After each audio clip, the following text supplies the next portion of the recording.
still a lot to be decided, and the Boston Red Sox still mathematically alive, taking on the New York Yankees, who are starting to look ahead to postseason. Now, the Red Sox don't want to look upon themselves as spoilers, but they are just that, as they knocked the Yankees out of first place in the division last night, trailed New York by 6.5 in the wild card with 8 games to play. And welcome, everyone, to the stadium. Dick Stockton along with Tim McCarver. Ken Rosenthal is with us as well. And I guess, Tim, you'd have to say in the last week things have gotten a bit apprehensive for the Pinstripes. Yeah, it's been a bit of a topsy-turvy week for the Yankees. It started last Sunday when Andy Pettitte started his first start in 2 months. He looked good. Then they won the first 2 games of a 4-game series against the Tampa Bay Rays. However, since that time, they've lost 3 at home, and now it's the Tampa Bay Rays who are in first place and the Yankees with the wild card lead. So the adventure goes on, and today Ivan Nova will be on the mound for the Yankees, and John Lester, the ace left-hander for the Red Sox, pitching for Boston. The Yankees entered September leading their division for the 40th time in their illustrious history. The previous 39, they've gone on to win the division. If this streak is to end, it will be the arch-rival Red Sox who will be responsible, as the teams meet 5 times in the final 8 games of the 2010 season. Will history repeat, or can the Red Sox keep the Yankees from another division title?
We have a breeze blowing out to left and left center field.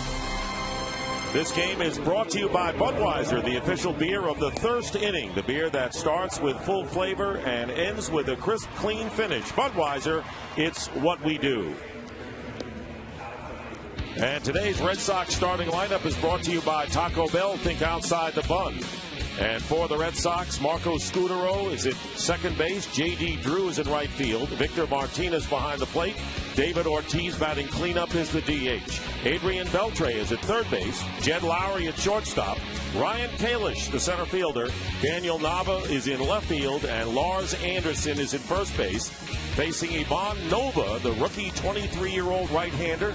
The Yankees are 5-1 in his 6 starts this year. Ivan Nova has been very impressive with his unusual poise, four-seam fastball. That's usually the harder fastball. A good changeup.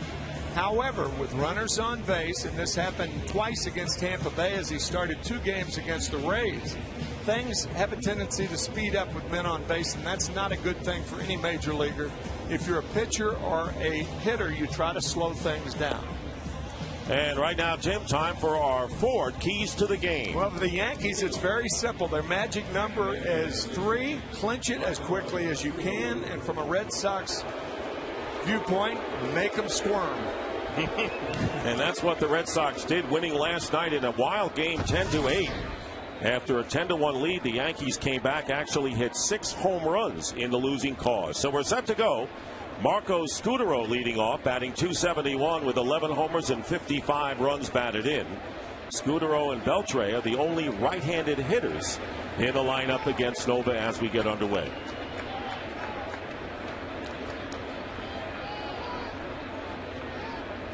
First pitch of the game from Ivan Nova is outside, ball 1. Yankees coming in at 92-62, a half a game behind Tampa Bay, and the Red Sox are 85-68 on the year in 3rd place. There's a call, strike 1-1, and right now the Red Sox would be tied with Texas for the lead in the AL West. Shows you how tough that division is as J.D. Drew waits in the on-deck circle, and time is called. Chris Guccione, the home plate umpire. Phil Cuzzi is at first, Brian O'Nora, the umpire, at second, and the crew chief, Jerry Crawford, at third. 2-1, the count to Scutaro. Scutaro's had a good year for the Red Sox in a year in which there have been an incredible rash of injuries. 19 players on the designated or disabled list for Boston. There's a strike, and it's 2 balls and 2 strikes.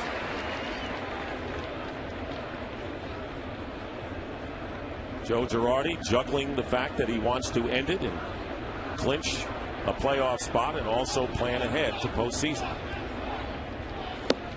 Called 3rd strike. Scutaro is down looking, 1 away. After 4 straight fastballs, Nova locks Scutaro with a high curveball. It was not a good one, but it was good enough.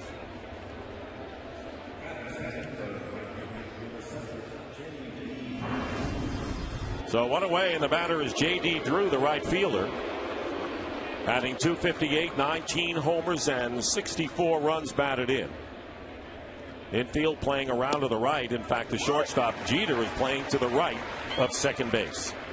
You know, there was a time, Dick, that Ted Williams was the only player in baseball against whom a shift was used. And now I would have to say it's 20-25 hitters where they put 3 defenders on the right side of the infield. Sometimes the second baseman is playing about 20 feet in short right field. There's a bouncer to share at first base, so they can play unassisted, and there are 2 gone. Yeah, we brought this point up a couple of weeks ago. Almost all the shifts that are used against major league hitters are used against left-handed hitters. You rarely see 3 fielders on the left side of the infield against right-handed batters. Here's Victor Martinez, who's had an outstanding year. Red Sox catcher and the former Cleveland Indian, hitting .298 with 18 homers. He's knocked in 73. Martinez, a switch hitter, after Nova quickly gets the first 2 Red Sox hitters.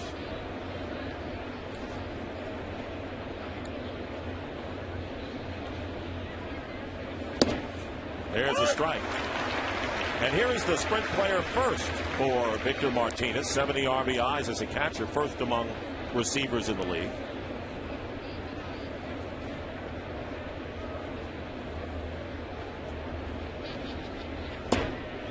Off-speed curveball in for the strike, and Nova is ahead of Martinez, 0-2. I thought you had a great question for Joe Girardi before the game, actually about 4 hours ago. You asked Joe if Nova had a chance of being in the bullpen in the postseason, and Joe said absolutely. It's audition time for a lot of players, and there's a pitch in the dirt, 1-2. When your roster shrinks back to 25 players. You have a lot of decisions to make, and the Yankees certainly have a few of them in the pitching department. Past couple of days, their aces have faltered. CC Sabathia and Andy Pettit last night. Fastball inside, and the count 2-2 to Martinez. With Phil Hughes scheduled to start tomorrow night, he was moved to next Wednesday, and then may pitch an inning or two in the final game. And Dustin Mosley will be the starter tomorrow night. Yankees not wanting Hughes to pitch over 175 innings.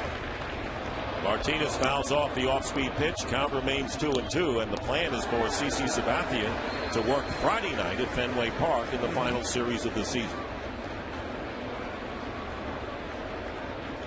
You mentioned Andy Pettit coming back in impressive fashion, but last night going to 3 1/3, giving up 7 runs. 2 balls and 2 strikes, 2 outs to Martinez. Slapped down the left field line and out of play. Red Sox are 6-7 against the Yankees, but they hold a 4-3 edge in games here at Yankee Stadium. And Terry Francona has had to weather the storm of all of the injuries. I think the Red Sox starting lineup out of spring training has been intact for only 9 games this season. Wow, amazing. 136 different lineups by the Red Sox this year in the 154 games that they've played. And there's Mike Lowell, who was hit on the right side of the face last night. Kevin Youkilis out for the season, of course. Darnell McDonald, their center fielder, has done a remarkable job for Boston. 19 different players have been on the disabled list. That ties the Red Sox with the Rangers and the Oakland Athletics for the most. Here's the 2-2 pitch again, and Martinez lifts it in the air deep to left field. That's the wind sending that ball back, handled by Austin Kearns. A 1-2-3 inning for Ivan Nova. Red Sox nothing, the Yankees come to bat.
Today's Yankees starting lineup brought to you by Taco Bell. Think outside the bun. Derek Jeter leading off.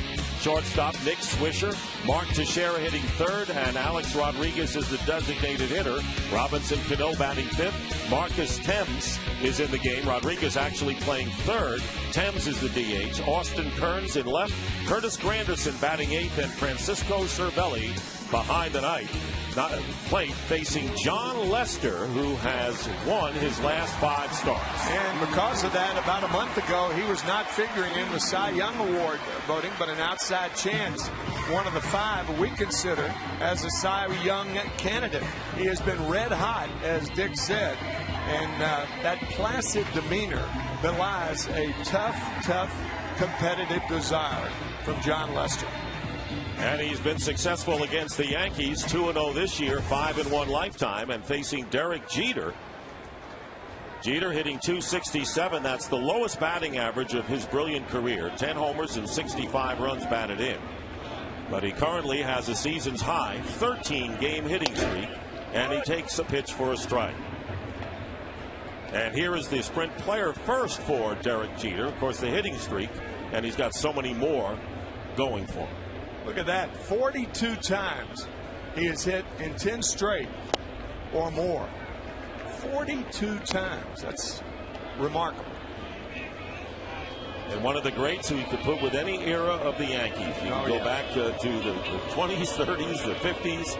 Derek Jeter would have fit in. Yep. Pitch is inside, and the count 2-1. On deck is Nick Swisher.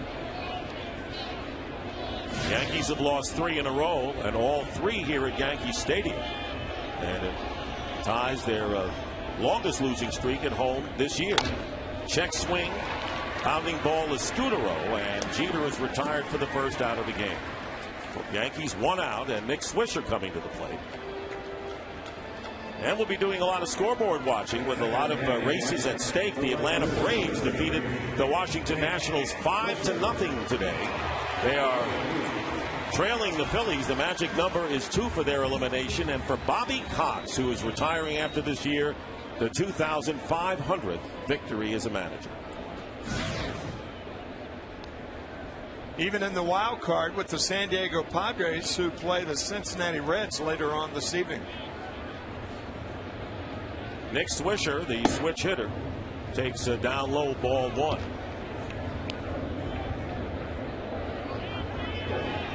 Reds have the magic number 3 against the St. Louis Cardinals for St. Louis's elimination. And San Diego is a half a game behind the Giants in the West. There's a fastball and a strike, and it's 1-1. Cubs beat the Cardinals today, so the magic number for the Reds is 2 to eliminate the Cardinals. 1 ball and 1 strike to Swisher. 2-1. I said San Diego and Cincinnati would play later on. They're actually playing right now.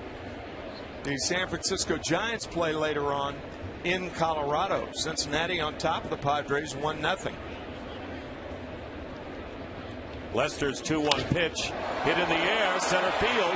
Kalish started in, going back, and Ryan Kalish makes the catch on the warning track. And the Sun Field out there for sure for the second out. You know, Dick, you talked about how the wind was blowing out to left. The wind has shifted in the last 7 or 8 minutes. This ball actually, I think, held the ball in Yankee Stadium at center field. That wind is shifting, blowing out toward right center now. 2 out to Mark Teixeira, the switch hitter who hit 2 home runs last night. He has 32 home runs on the year, and that is 4th in the league. He's knocked in 103. Infield playing back and straight away, as is the outfield, and the first pitch on the outside corner for a strike. Well, we were talking about in the top of the first inning about how they shift against left-handed hitters. Here's Mark Teixeira batting right-handed, and they're playing straight up. But talking about home runs against the Red Sox, that's all Teixeira does. Hit home runs against the Red Sox. And of course, the Red Sox were after Mark Teixeira before he signed with the Yankees.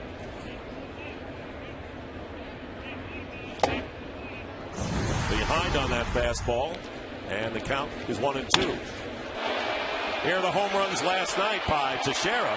He ended an 0-for-19 slump against the Tampa Bay Rays with a double on Thursday, and then got 2 hits, and they were both home runs last night, and the pitch breaks inside, and it's 2-2 to the Yankee first baseman. Look at that. 13 hits against the Red Sox this year, and 8 of the 13 have been home runs.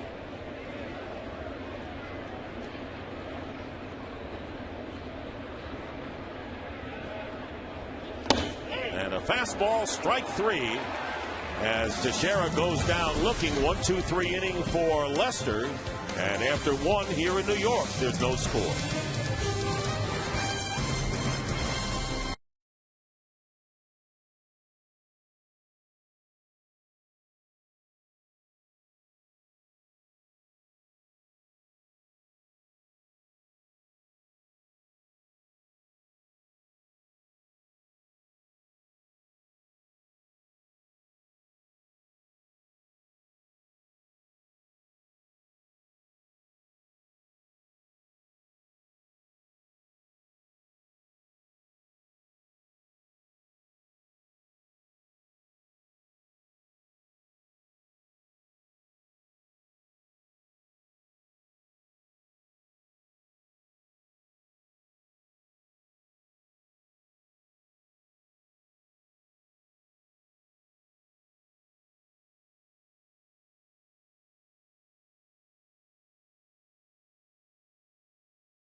By Gillette is sponsored by Taco Bell, think outside the bun, by Sprint, the Now Network, and by Ford Drive 1. View of Central Park, and the Texas Rangers scouts are here. Scott Littlefield right there, and there are scouts all over the big leagues looking at the possible opponents in the division series and perhaps beyond. Big Papi David Ortiz tied for 5th with 31 home runs. Ortiz, who hit only 1 home run in the month of April, responded with 10 in May and has gone on from there. Looking for his 6th 100 RBI season. Ted Williams of the Red Sox had the most. He had 8. Manny Ramirez and Ortiz with 6. And there's that shift for Ortiz, who takes a breaking ball for a strike. Red Sox designated hitter. He's driven in 96 runs on the season.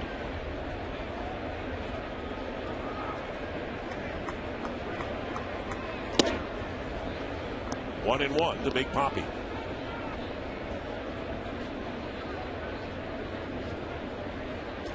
.30 home run seasons. Ted Williams with 8, Ortiz and Ramirez with 6 apiece. That was a cut fastball in under the hands of David Ortiz. That ball inside, David couldn't hold up. That's a problem when you pick up that front foot, put it back down, and you've already committed your swing. 2 balls and 2 strikes to Ortiz. Will be followed by Adrian Beltre and Jed Lowry. There's Beltre, who's had a tremendous year for the Red Sox. I'll say. Wouldn't be even still alive in the playoffs if it weren't for him. Fly ball to left field. Kearns has to shade his eyes and makes the catch. Didn't have to move much, but he made the play. Ortiz is retired for the first out. Visit your local Lowe's for details on how to enter to win a Scott's VIP World Series experience. One out to Adrian Beltre, who is 5th in the league in hitting, batting .322, 28 homers and 99 runs batted in to lead Boston.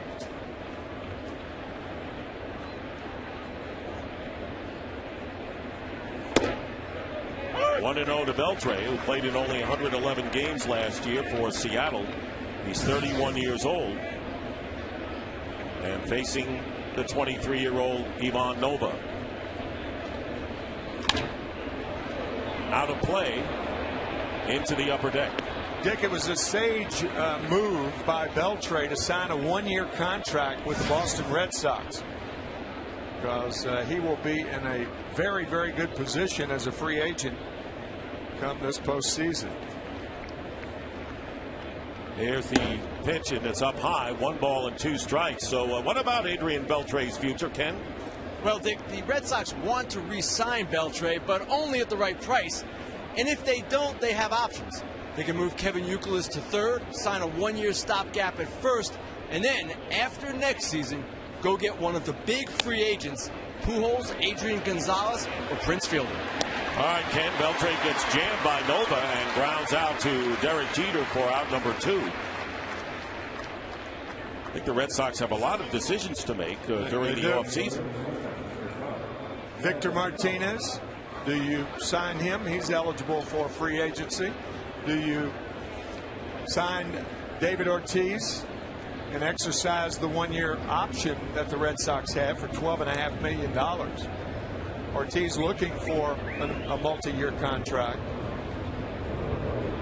2 down to Jed Lowry, and he takes a strike. Last night, a banner night for Lowry, who had 4 hits, a career high for him, including a 3-run homer in the second inning, and that set the pace for the Red Sox en route to their 10-1 lead.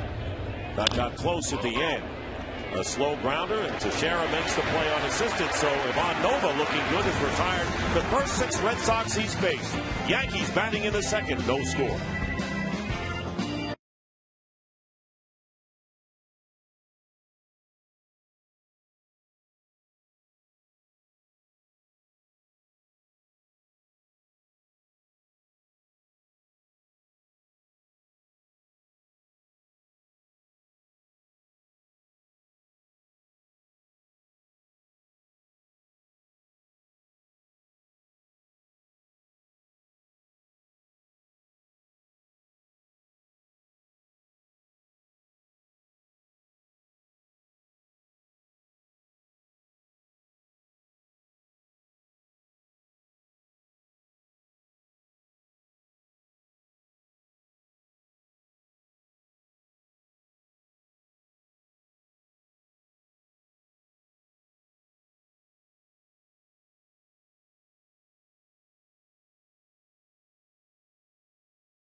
Grab some buds and be a part of the Budweiser National Happy Hour on September 29th.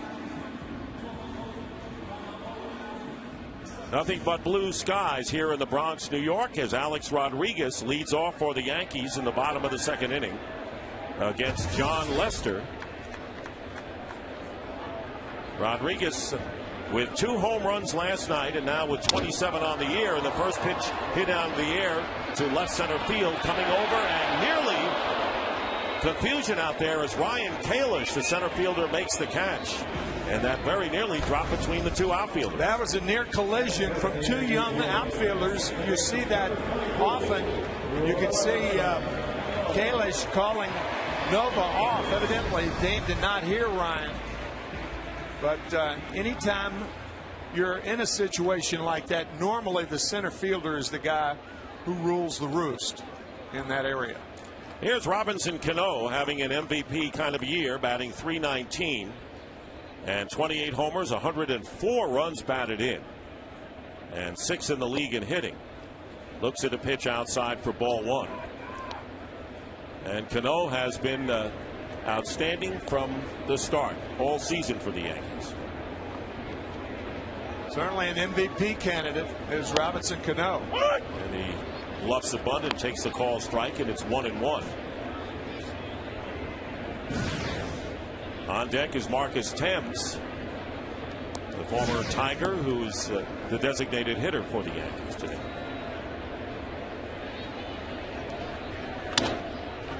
Slap to the right side, and Scudero is there. Makes the play, and there's 2 out. Well, time for a DirecTV game break. DirecTV, the only way to watch every MLB game in HD. In top of the first, 1 on, 1 out. Joey Votto singles to right field off of John Garland. Drew Stubbs scores, and the Reds take a 1-0 lead. And the Reds looking to eliminate the Cardinals and move along into the National League postseason. 2 down to Marcus Thames, who has been outstanding against left-handed pitching this year. Chases a fastball away for a strike, has a home run against John Lester. He's had a wonderful year for the Yankees. Only 195 at-bats with 12 home runs and 33 RBIs.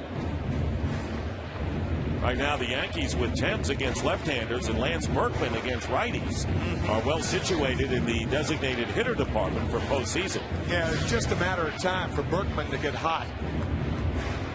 Last week hit his first home run for the Yankees. After 93 at-bats without one. Here's the 1-1 pitch. And swings and misses in the count now 1-2 to Thames. Austin Kearns would be next for New York.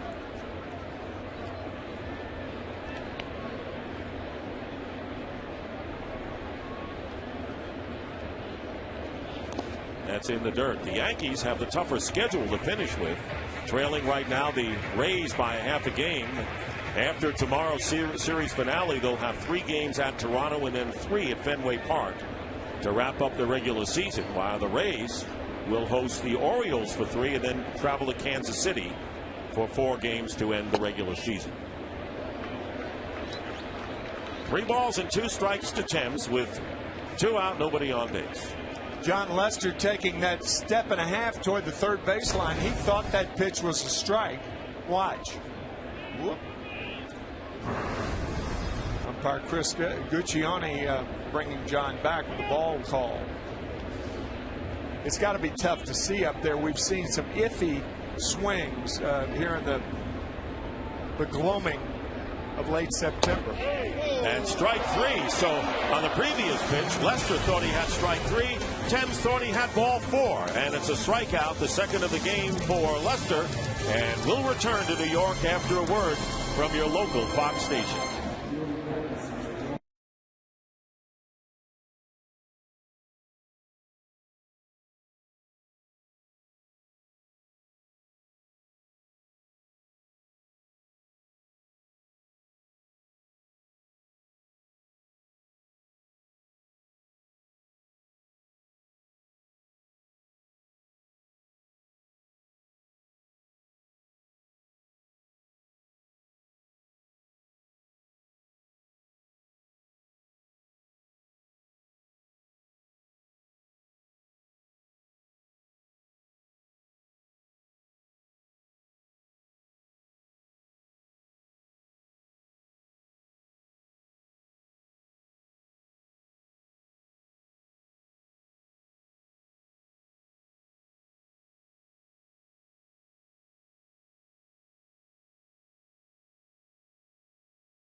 Red Sox batting in the top of the third inning against Ivan Nova.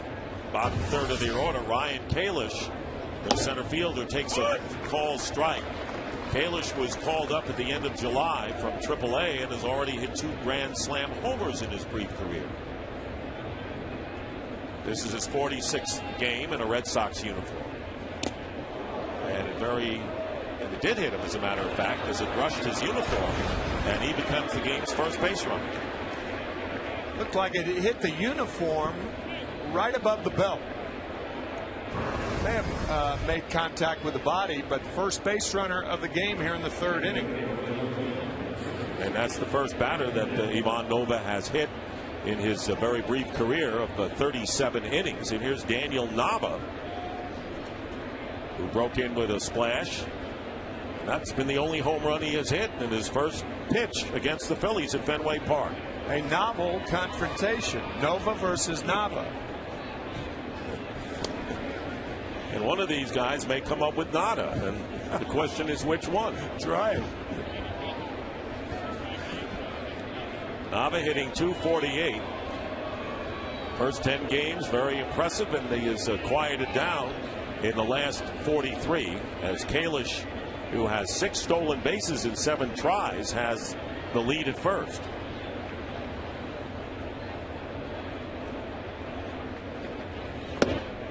Want to know the count to Nava. Dick, you and I did that game on June 12th, where in his first pitch that he saw, first major league pitch, grand slam home run by Dan Nova. And his parents had come from Northern California, across the country. I think they lost their luggage, but they didn't care. Here's the 1-0 pitch, and again it's outside and low. Bases loaded, nobody out, and here's a drive, hit deep to right field, and it is gone. How about that? A grand slam homer for Daniel Nava, his first major league at bat. Well, it was a good acquisition. His contract was brought from the Chico Outlaws for $1. So Nava, one of the youngsters forced into action this year with all the injuries, swings and misses, and it's 2-1 now to the Red Sox left field. That's a good cut fastball from Nova. Yeah, that's the one thing I guess you can look from an optimistic standpoint. For the Red Sox, it did accelerate the major league experience that some of their young, particularly outfielders, got. Kalish, who's on at first base, and now Nava in particular, and leaning the wrong way and having to dive back is Kalish to first. He took a half a step, and then diving back. Terry Francona doesn't like to use the word undermanned, and that's been the Red Sox situation all year. He just feels like their margin for error has been a lot less when some of their key people have gone down. Here's the 2-1 pitch, and misses outside, and Nova falls behind Daniel Nava. 3 balls and a strike with Lars Anderson, the young first baseman, on deck. Terry Francona has 2 world championships under his belt and no manager of the year honors, and this year could be one. He's never gotten the first place vote. That's right. That's right. That could change after this year. And Kalish bluffs, doesn't go, and the pitch is up and away, ball 4, and the Red Sox have runners at first and second with nobody out. And that'll bring up the number 9 hitter, first baseman Lars Anderson, to the plate as Cervelli goes to the mound to talk to Nova. We had a chat with Dave Island this morning, and I asked him about Nova, and check that third point of the scouting report, that things speed up for Ivan with men on base, and that perhaps was the problem with Kalish on at first base. He ends up walking Nova, and now his first trouble. And here's Lars Anderson, who today is celebrating his 23rd birthday. Native of Oakland, called up on September the 6th. 5 for 19 at the plate, hitting .263, and he takes a strike. 0-1. There at second is Ryan Kalish. Nava on at first base. See if Anderson is looking to sacrifice with the top of the order, Marco Scutaro on deck. I don't think so. 1-1. And you've got a right-hander in Scutaro. You've got a young hitter like Anderson. And keep in mind that a lot of young players who are prospects really don't bunt that much in the minor leagues. So you can't ask him to do something that he's not asked to do coming up. And in reality, Terry Francona rarely sacrifices. That's right. Don't need to do that at Fenway Park. That's in the dirt. Good stop by Cervelli, and it's 2-1.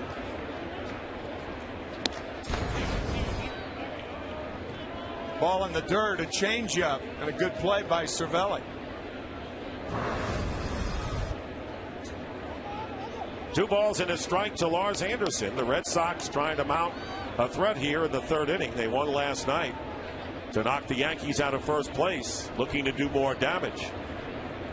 2 balls and a strike to Lars Anderson. And he lines it over Jeter into left field. And after a delay, Kalish will stop at third, and the bases are loaded. So Lars Anderson gets a base hit on his birthday. And the Red Sox have the bases loaded, nobody out, and Scutaro coming up. Well, Kalish had to hold up at second base. He has no idea about the height of the ball. Jeter jumping for it. Now, if you're at second base, you certainly understand that. Have to retreat in case Jeter comes up with it. And because of that, he stops at third with nobody out. The Red Sox with a great opportunity here for a big inning.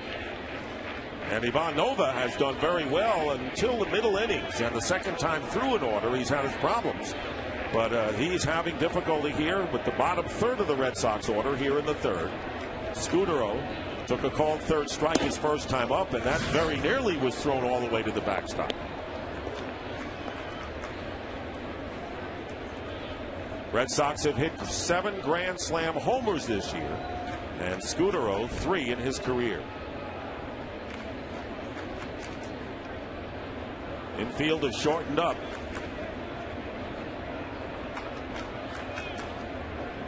Here's the 1-0 pitch. 2-0, and Nova having problems with his control. Ryan Kalish at third. Daniel Nava at second. Lars Anderson. None of these 3 were with the Red Sox when the season started. Dave Island, the pitching coach, rushes to the mound. I anticipated this a little earlier. Remember what Dave said once again, that things speed up for Nova with runners on base, and certainly that has been the case in this inning. Joe Girardi with Tony Pena in the dugout.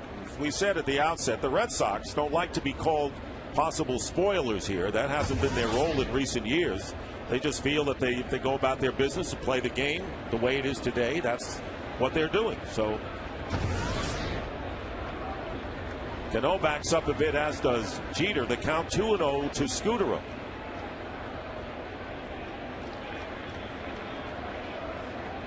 Does he take here? No.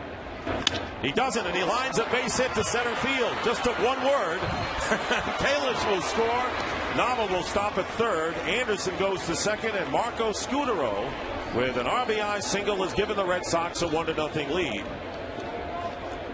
So Scutaro hitting .500 with the bases loaded with 17 RBI. Terry Francona telling us before the game that every time I think about taking Scutaro out of the game to give him a rest, he ends up getting a hit. Well, here we go again. Scutaro putting the Red Sox on the board. Third base coach Tim Bogar obviously holding Nava at third base with nobody out. J.D. Drew, the batter, looks at a breaking ball inside. A very concise one-word answer when I proposed the possible take on 2-0. I mean, those are the situations you love to be in. You know it's going to be a fastball. Gene Mock used to call them cookies, those 2-0 fastballs right down the pipe. Same here with J.D. Drew.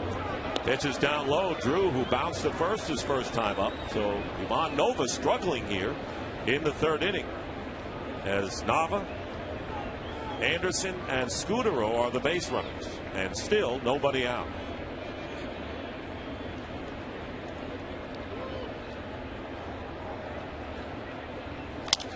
And the ground ball backhanded by Cano over to Jeter. The throw to first for the double play, and run will score. As Nava comes around with the second Red Sox run. No RBI for J.D. Drew. And going to third is Lars Anderson. I think that's not a tough play made by Cano. Drew getting down the line quickly, but Cano all in one motion. Perfectly to Jeter for the feed, and they get Drew by a half a step.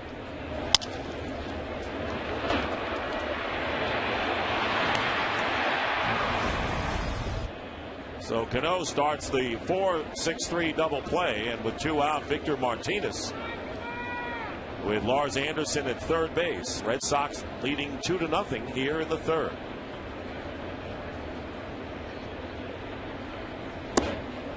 One and 0 to Martinez, who flied to Kearns in left field in the first inning. And David Robertson is starting to throw in the Yankees bullpen.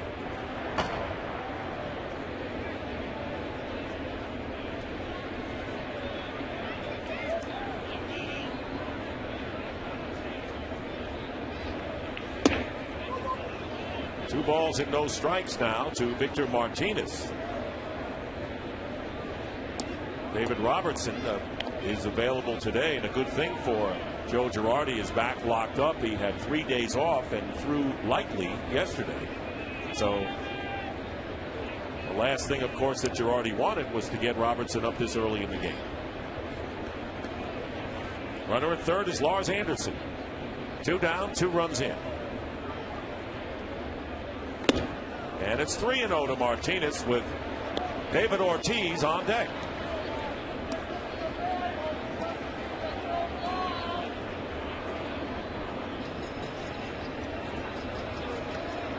Dave Island looking on, and Ivan Nova making his 7th start. Struggling here in the third inning. I think if Martinez gets a good one, he'll swing at it. High and away, ball 4. And that is the second walk this inning. And runners now at first and third, and Big Papi coming up for Boston. You can almost feel the apprehension in the crowd, can't you? Now, what if the Red Sox win behind Leicester this afternoon, and then they've got Buchholz going tomorrow, and they win that game? The magic number's still 3. And remember, there are 3 games next weekend. That's right. The big question is, can the Red Sox hang in there in this playoff battle till next weekend? First pitch, a fastball and a strike to Ortiz, who fly to left last inning.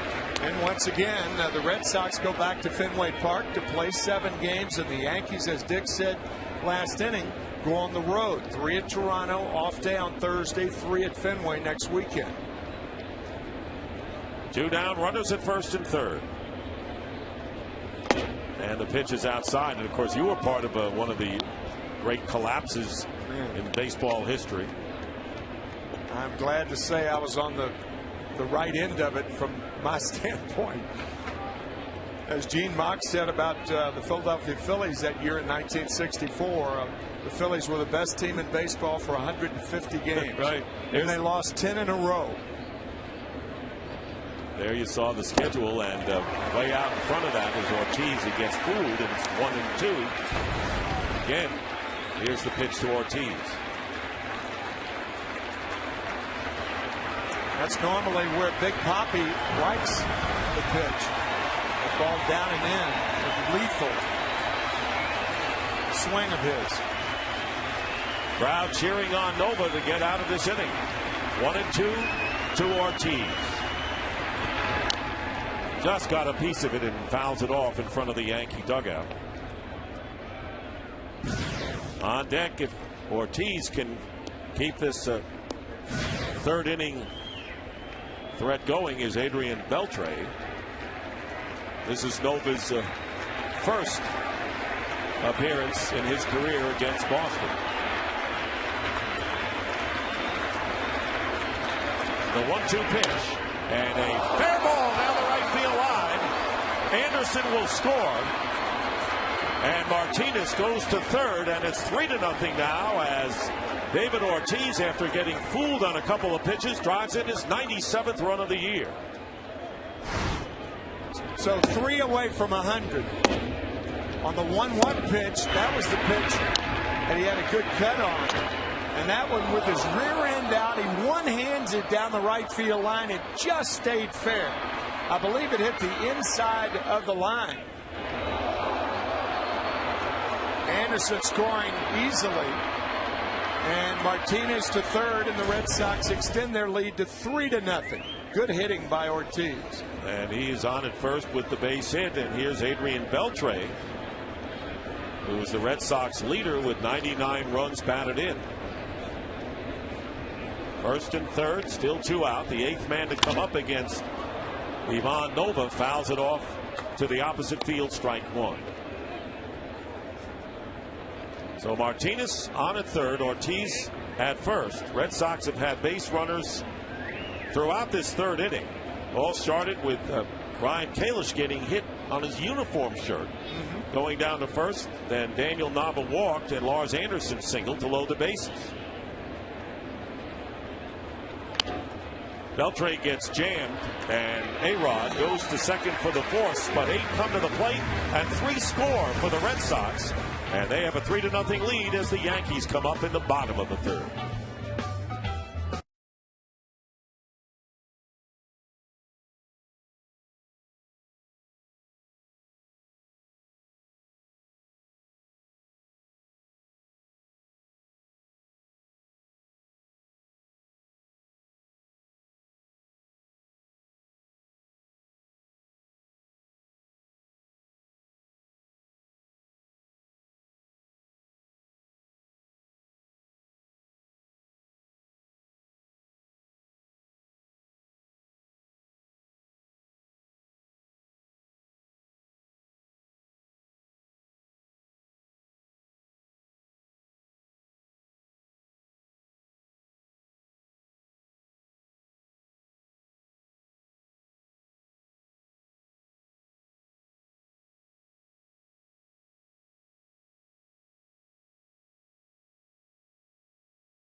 The bottom third of the Yankee order, Austin Kearns, the left fielder,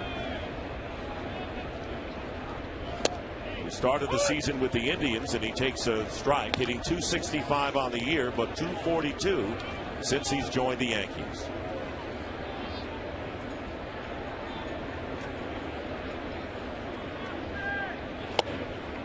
Good fastball, and it's 0-2. John Lester is ahead of Kearns. That's a cut fastball that Terry Francona was telling us about. That Lester has developed that pitch into a lethal weapon this year.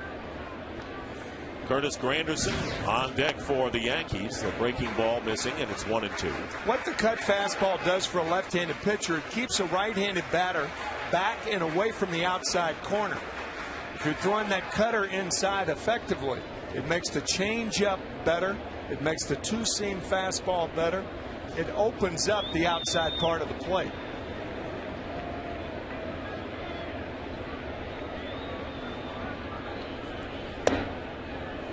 Two balls and two strikes to Austin Kearns. He's been bothered by a sore left elbow and an index finger, and knows that he needs a strong finish to warrant consideration for a possible spot on the postseason roster.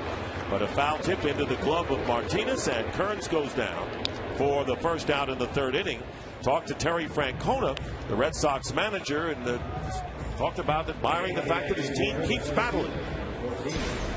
Yeah, I mean, there's a lot of challenges, but our guys are trying. And, you know, again, we're not real happy with where we are in the standings, but we keep playing until they send us home. Dick and I were talking about it, Terry, saying that one of the advantages this year with all the injuries is you do have a chance to see a lot of your great young outfielders. Yeah, we've, you know, Kalish and Nava, and, you know, we've got a lot of guys come through our player development system. It's actually pretty exciting. Again, you know, some of our veterans are pretty good that we're missing, but some of these young guys, their future's pretty bright. Terry, you're not going to want to hear this, but you're just going to have to take it. You did a wonderful job as managing this team this year, keeping this team excited, keeping this team competitive, and you deserve a lot of credit. No, keep going. I'm okay with that. Thanks, guys. That's what makes him special. Oh, classic. Just classic. That's one of the things that makes him special. Great sense of humor. And not every manager would have handled this kind of season. No. And not every clubhouse would have been as steady as it has been, losing the likes of Dustin Pedroia, Jacoby Ellsbury, Kevin Youkilis, Mike Cameron, Jason Varitek. Victor Martinez for a month and a half with a broken wrist. 3-1 pitch, and Kenny, the injuries kept going on, and there we see Pedroia. They did, Dick. And if you remember, even early in the season, before the injuries hit, they had the questions about playing time with Ortiz and Lowell. There was some discontent in that clubhouse, and Francona, as he always does, just kept them going. Granderson goes down. Third straight strikeout for Lester. He has 4 in the game. John falling behind Granderson. That's 8 in a row and 4 strikeouts for Lester here in the third inning. And the number 9 hitter, Francisco Cervelli, the Yankee catcher today, batting .258. No home runs, has driven in 35 runs.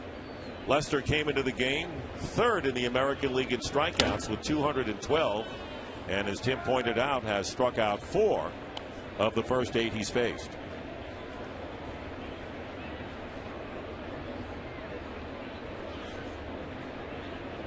And a very tough pitcher on the road. Is 2.49 earned run average, is the best ERA in the American League away from home. 2 down, nobody on, check swing, and it's a ball, 1-1. I'll tell you why that's unusual is because every time you're pitching on the road, the mound is different. The slope is different. Some are flatter than others. They're all 10 inches high. But it would make sense for a pitcher to have a much better earned run average at home because it's the same mound off of which he pitches. But they change when he gets on the road. And a fly ball, late start by J.D. Drew, but he catches up with it, makes the catch. So Lester has retired the first 9 Yankees he's faced. We go to the 4th, 3-0 Red Sox.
Gillette is sponsored by DirecTV. Get the best quality picture and sound for your flat screen with DirecTV. By Progressive, making insurance better. And by Lowe's. Lowe's, let's build something together. Ivan Nova, who faced 8 batters and gave up 3 runs on 2 hits and walked a pair, will be facing Jed Lowry, who bounced out to Teixeira unassisted his first time up and takes a full strike. Great story from Jed Lowry, who came back from out with mononucleosis. He also had a torn ligament in his left wrist. And Lowry now playing shortstop for the Red Sox, and Marco Scutaro, who had been the regular shortstop practically all season, now at second base.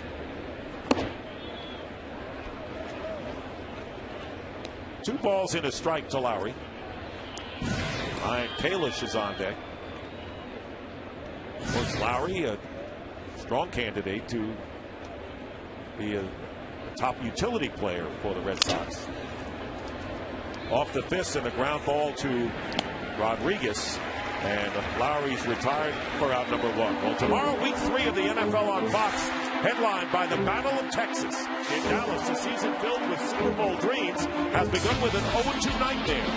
While down in Houston, Matt Schaub and the Texans are flying high at 2-0. Cowboys, Texans, or other regional action tomorrow on Fox. Check your local listings for the game and time in your area. Well, anytime Dallas has a problem, the whole world somehow feels it, doesn't it? Yeah, well, I should say. you know, with the Yankees, there's been a lot of criticism, or at least some criticism of the Yankees wanting to be healthy for the playoffs as opposed to trying to win the division. While I understand that, I don't totally agree with that. I think you've got to use common sense. Kalish swings and misses, and the ball gets away, and Cervelli makes the throw to Teixeira. So there were 2 down. But with that football promo, the Yankees, I think a lot of people are saying, well, we saw it happen last year during the NFL season when the Indianapolis Colts in Week 16, after the 15th game of the season, they tried that. Of course, they had home field advantage during the playoffs, but not during the Super Bowl. Nobody does. Unless Dallas gets in it this year. Right. That would be a. But I thought it was a pretty good comparison. I don't know whether it's fair, but at least it's interesting. Nava with a hard hit ball, and Rodriguez makes the play, and it is interesting because can you turn it on again in postseason? That's really the question you're asking.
hot streak. Correctly pick 10 straight and win a Fox Sports baseball cap. You could join hundreds of others who are already wearing theirs.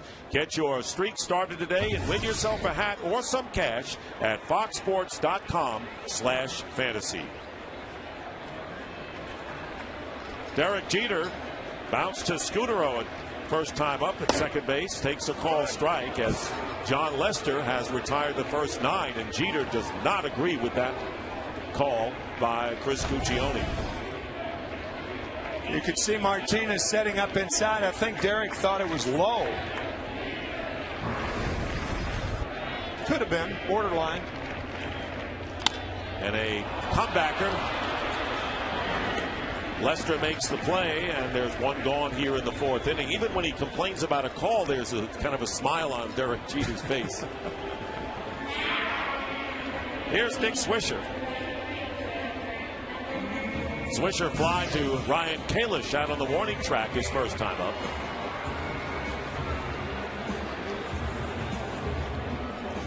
Of the 10 batters that Lester has faced, only Swisher has hit the ball hard.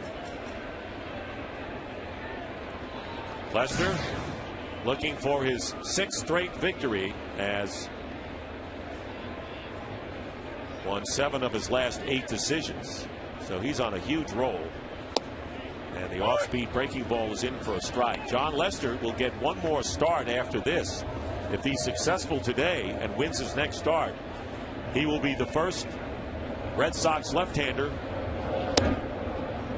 since Mel Parnell to win 20 games.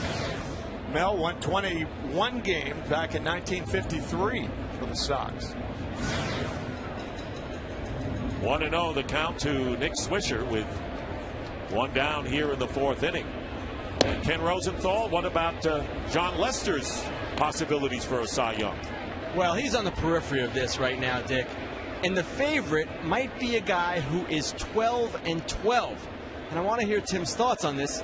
Felix Hernandez leads the league in innings, strikeouts, and ERA. And the only reason his record isn't better is because the Mariners are an awful offensive team.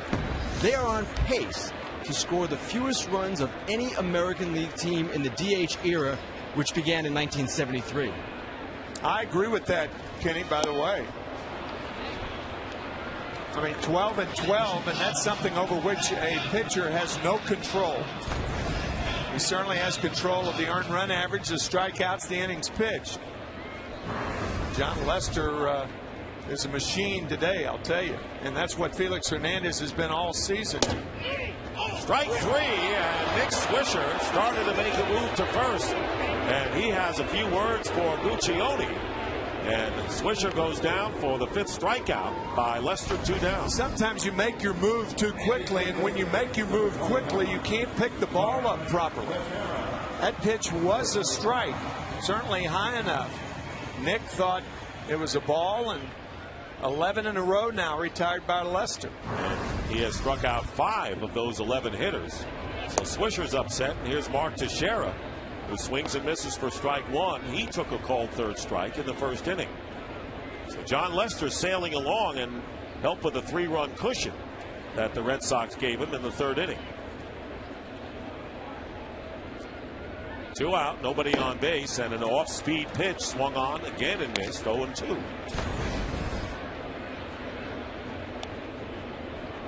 All of his pitches are working for him now. Lester with the curveball, the cutter, the fastball outside, and the changeup. And the fastball following up on that 78-mile-per-hour changeup, and strikes out Teixeira. 6 strikeouts of the 12 batters he's faced. We've completed 4, 3-0 Boston.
Ivan Nova facing Lars Anderson of the Red Sox, starting the 5th inning, and the first pitch is a strike. Anderson, celebrating his 23rd birthday, got a base hit and scored a run when the Red Sox tallied 3 back in the 3rd.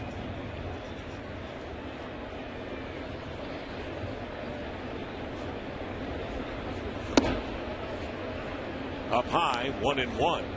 Anderson went into play first base last night after Mike Lowell took a shot at first base off of his temple.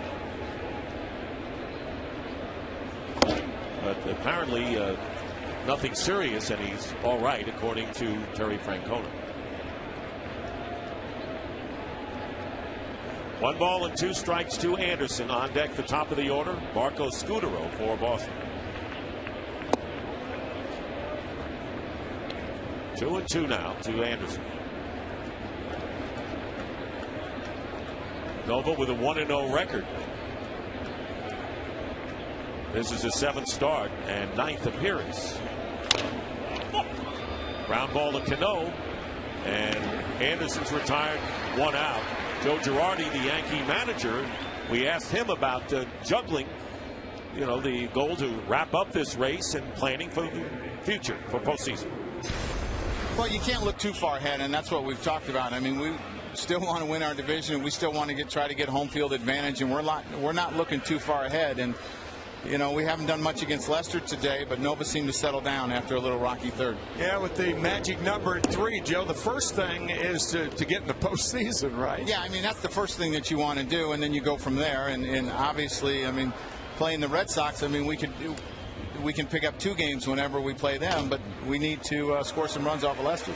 And it was interesting, Nova, of course, seems to have problems when there are men on base with the pace. Well, it was, he's going to hold runners, and he does a good job of holding the ball, and he's not going to let guys just steal bases. And, he hit Kalish with an inside fastball, and then he seemed to lose the strike zone a little bit, and now he's bounced back again. Joe, thanks very much. Thanks, Joe. Good luck. The Yankees were the first team to reach 90 wins this year, but right now the Phillies, the Twins, and the Rays all have a better record than the Yankees. J.D. Drew, who bounced to first and then grounded into a double play, 0 for 2, looks at a strike. 2 down, nobody on in the 5th inning, and Nova has indeed settled down since that rocky 3rd inning. Philadelphia Phillies winners of 11 in a row. The team record is 13 wins in a row. But the 11 in a row, the longest winning streak for the Phillies since 1993. That was their National League championship year, and they lost in Game 6 to the Toronto Blue Jays in the World Series. 1-1 pitch, and Drew fouls it out of play, but under no circumstances has this been smooth sailing for the Phillies this year. No, but it's smooth sailing with these 3 guys. Cole Hamels, Roy Oswalt, and Roy Halladay, 12-0 in September. A 2.07 combined earned run average. 1-2 pitch missing outside, 2-2. The Phillies will host the Mets tonight. The Braves beat the Washington Nationals, giving Bobby Cox his 2,500th managerial win, and the magic number is still 2 for the Phillies to clinch the National League East. Drew stays alive. San Diego is leading Cincinnati 3-1, and coming into today's action, the Padres trail the Giants by half a game. The Giants play later at Colorado. Of course, Cincinnati trying to knock out the Cardinals in the National League Central. Fly ball down the left field line, could be trouble coming on over. It's a fair ball as Kearns sees it bounce off the top of the wall and into second with a 2-out double is J.D. Drew. That ball tailing away from the left fielder Austin Kearns. Really no chance. A very interesting swing by J.D. Drew. It actually hit the foul pole, and once it hits the foul pole on 1 bounce, it's a ground rule double. But look at that swing, almost a little top hand spinner down the left field line, hitting the foul pole, ground rule double. That's the 4th hit for the Red Sox and their first extra base hit, and it brings up Victor Martinez. who was 0 for 1, flied out and walked his last time. Red Sox leading 3-0. 3 runs on 4 hits. The Yankees no runs on no hits. Foul tipped into Cervelli's glove. 0-1 to the Red Sox catcher. Guessing fastball and got it. Comes up empty. By the way, the San Diego Padres and the Giants finish the season at AT&T Park in San Francisco next weekend. So interest in the Bay Area huge right now.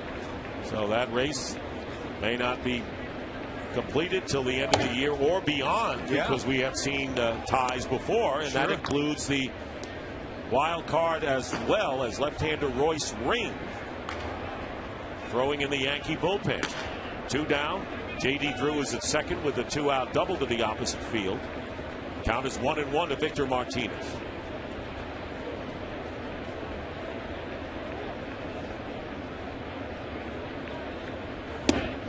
Two and one.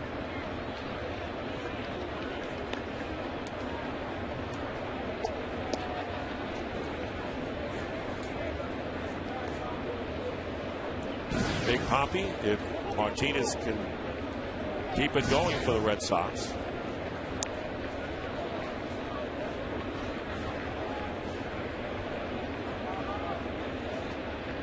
'80th pitch of the game for Ivan Nova upcoming. That's down low, and it's 3-1. An interesting point, I think, is that if you're thinking about Ivan Nova in the bullpen in the postseason, there may be a time where Joe Girardi and Dave Allen would want to bring him in with runners on base, and with his tendency to not, Dave Allen's words was, he speeds up a little bit with runners on base. Do you have him only start an inning from the bullpen, or do you shuck it all aside and say, well, he's in the bullpen and he's got to pitch under any circumstances? But it's clear, as you brought up to Girardi, it's clear that he's a different pitcher from the stretch. And that's the first thing that Dave brought up to us when we visited with him this morning. And ball 4 down low, and Martinez walks for the second time.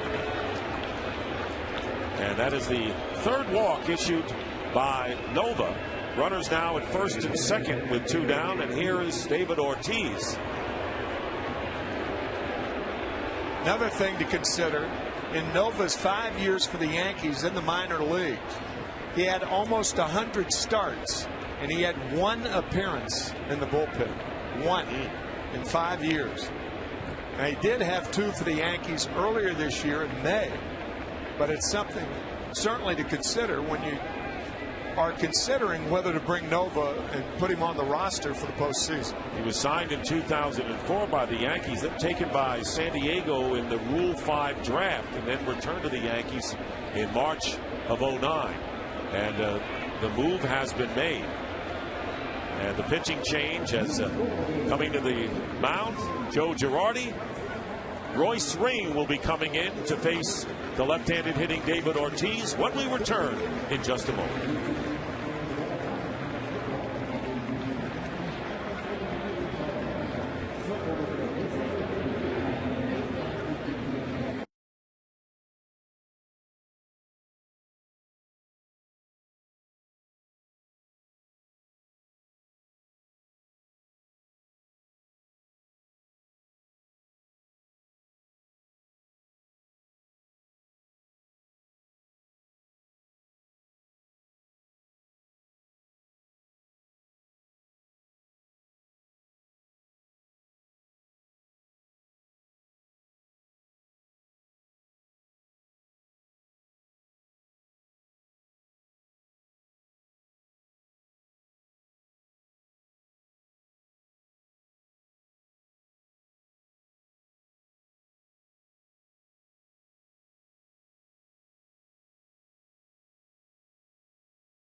For the runners at first and second, J.D. Drew at second and Martinez at first, and the left-hander Royce Ring facing David Ortiz, 1 for 2 with an RBI single. First pitch misses, 1-0. Ring is making his second appearance with the Yankees. Made his debut on Wednesday against Tampa Bay, as you see Drew, who doubled with 2 out, and then Martinez, who drew the walk, sending Nova to the showers. And a ground ball up the middle and a base hit by David Ortiz. J.D. Drew coming around to score, and the Red Sox lead it 4-0. Victor Martinez advances to second, and so Big Papi with 2 RBIs now with 98 on the year. Royce Ring dropped down and threw a breaking ball for the first pitch, and on the second pitch, after missing with the breaking ball, he dropped down, threw a fastball, and Ortiz gives the Red Sox their 4th run. Drew scoring without a play. And that'll be all for Royce Ring. Chad Godin has been warming up. There is the swing by David Ortiz. Shady where he is, but still wearing the shades. And Ring leaves, and Godin comes in. We'll return in a moment.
Of Major League Baseball is challenging viewers to step up to the plate for your health. Go to AskMLBTrainer.com to get health tips from a Major League Baseball athletic trainer. So Royce Ring faces David Ortiz, gives up an RBI single. The run is charged to Nova, and here is Chad Godin. And the first pitch is outside, making his 29th appearance with the Yankees. Last appearance Wednesday against Tampa Bay, gave up home runs to Evan Longoria and Carl Crawford. So there's Ortiz on first, Martinez at second. Run in for the Red Sox. They lead 4-0, and Adrian Beltre lifts it out to Granderson in center, and that'll do it. But the Red Sox get another run, and Ortiz drives in another run. It's 4-0. The Red Sox lead as we move to the bottom of the 5th.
help eliminate odor. Don't just cover it up.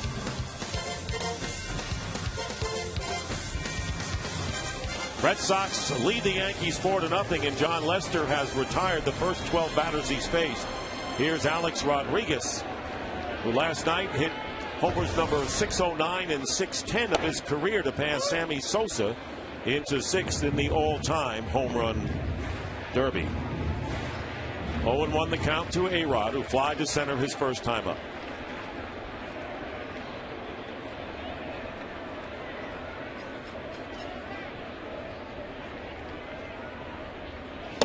And it's 0-2, and Lester has been ahead of almost every hitter he's faced. Well, Terry Francona talking about his cut fastball before the game, and he has used that cutter to his benefit today. You also talked about Ortiz looking through dark glasses. A-Rod, there must be a glare from the batter's box looking up into center field. You see the sunlight up there. There's got to be a glare of some kind. Otherwise, Ortiz and A-Rod would not be wearing darker glasses. 1 ball, 2 strikes to Alex Rodriguez. Be followed by Robinson Cano and Marcus Thames here in the Yankee 5th. That's down low. 2 balls and 2 strikes. Cano next to hit.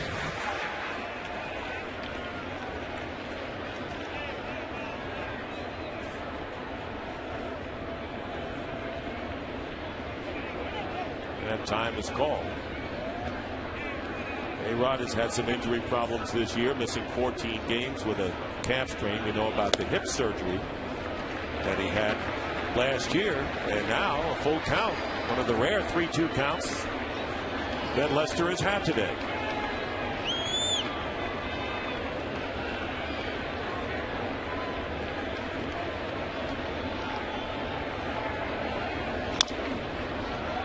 Gets a piece of it.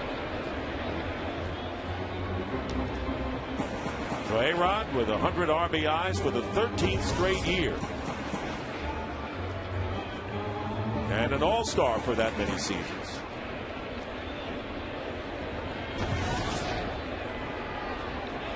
Cutter inside again. And it's ball 4. Several times today the Yankees have started down to first base, and they've been called out on strikes. Not this time, and A-Rod becomes the first base runner of the game for the Yankees. And here is today's Verizon game summary. 4 hitless innings, 6 strikeouts for John Lester, and the 3-run third, helping the Red Sox to their 4-0 lead. The Yankees have not lost 4 in a row at home this year, and they'd be in danger of doing so if they do not come back in this one. That'll bring up Robinson Cano, who grounded to Scudero at second his first time. So let's see what the Yankees do when they finally get a base runner, Tim. 1-0, low and away. Good at bat by A-Rod, and you have to have good at bats against a guy like Lester on a day like today. I mean, he has thrown any one of 4 pitches over for strikes at any time, but his key pitch has been his cutter. In fact, all 6 strikeouts have been on the cutter.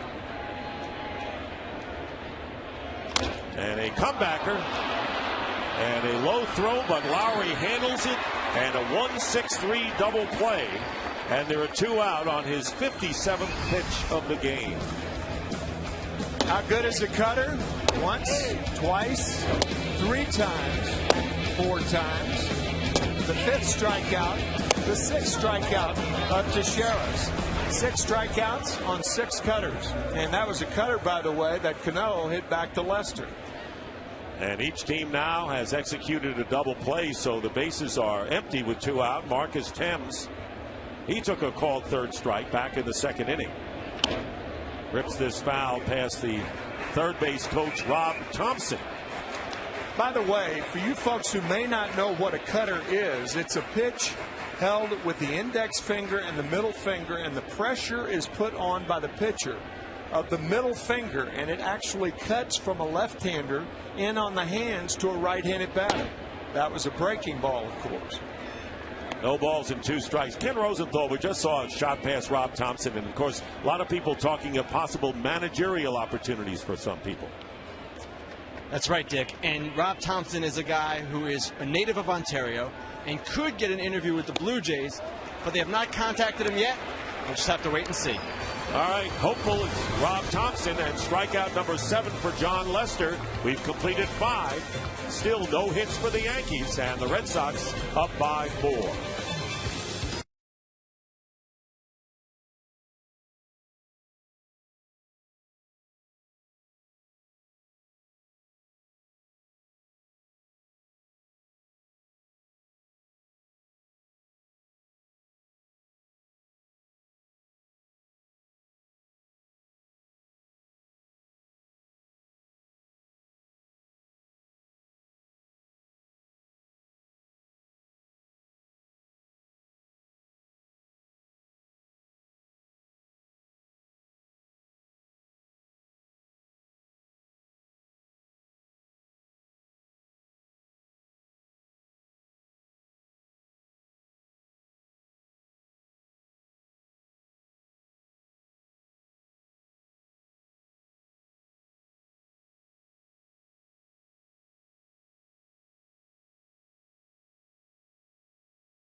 Start gaining by State Farm. With 118,000 agents, we've got the best lineup in the game.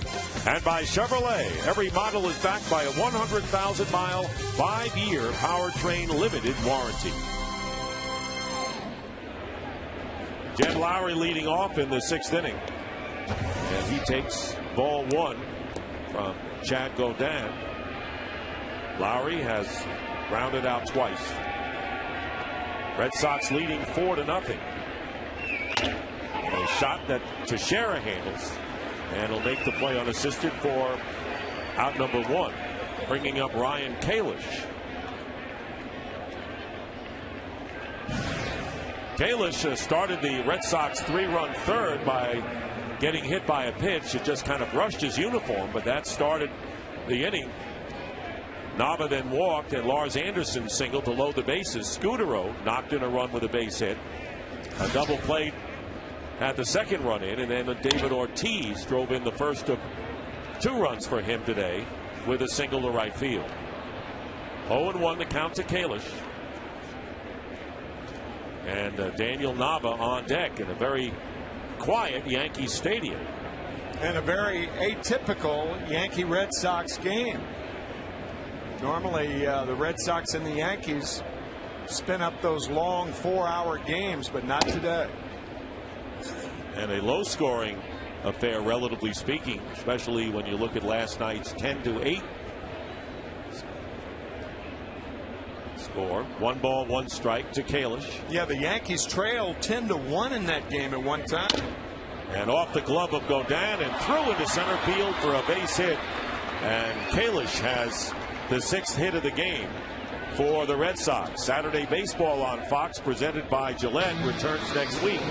The Phillies and the Braves. And of course, other games with playoff implications. Right now, the magic number is 2, but the Braves, if they are eliminated by then, fighting for a wild card berth. Coverage begins at 4 p.m. Eastern, so check your local listings. And of course, Bobby Cox coming down the stretch of his sensational managerial career. Starting in 1979 with the Atlanta Braves. Then he went to the American League and managed the Toronto Blue Jays until after the '85 season. Became the general manager of the Braves, and then back on the bench in 1991. Kalish with the lead at first, and the pitch to Nava is a called strike. Bobby Cox, wherever he has gone in this final tour, has gotten presence and tremendous and much deserved adulation from visiting managers, or home managers we should say, when he's gone on the road, and fans.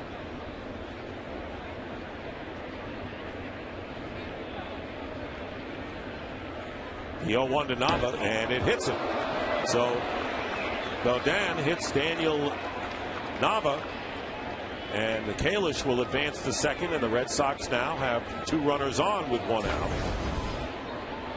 Ball hitting Dan right above the knee. You mentioned Bobby Cox. Next Saturday is Bobby Cox Day in Atlanta.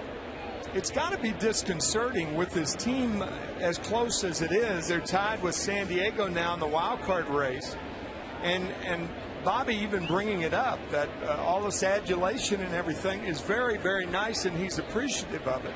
But his team is fighting for a postseason berth, and he doesn't want that to overwhelm the team's performance.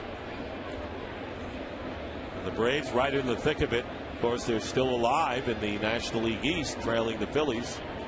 And here is Lars Anderson. And Anderson taking ball 1. And of course, Mike Lowell is going to be honored at Fenway Park next week. Ken Rosenthal, well deserved for Mike Lowell as well. He is very excited about it. He told me yesterday that he was having a conversation with his father, Dick. And he says to his dad, "Hey, I'll pick this up in a second." Fly ball left field. Austin Kearns leaps and makes the catch. And the runners go back to their bases. So there are 2 out, and runners remain at first and second. But more on Mike Lowell. Right, Dick. Basically, he said to his dad, Ken Griffey Jr. didn't get this kind of send-off. He's going to the Hall of Fame. I might only get into my high school Hall of Fame. He was being exceedingly modest there. He's had a tremendous career, but his whole family's coming in from Miami. And he told his wife, hey, make sure the camcorder is fully charged. And the good news is that he is not in bad shape after getting hit in the temple. All signs pointed that he is fine. They're going to continue with tests, but it's better today than it appeared last night, for sure. 2 down. Marco Scutaro takes ball 1, 1-0. We've talked about Mike Lowell before. If Mike wanted to, in my view, he could be a major league manager. He's bilingual. He's smart. He's had a great career. He's had a respected career. He's respected by everyone. We talk about a guy who, some guys after all those years in uniform, they don't want any more of it.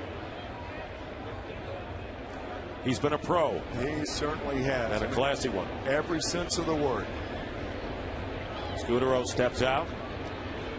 Red Sox with runners at first and second with 2 down. Leading by a score of 4-0. They have all 6 hits in this game. Chad Godin, the 3rd pitcher for the Yankees. And Scutaro lifts the fly ball deep to right field. And making the catch for the 3rd out is Nick Swisher. Meanwhile, the story here is John Lester.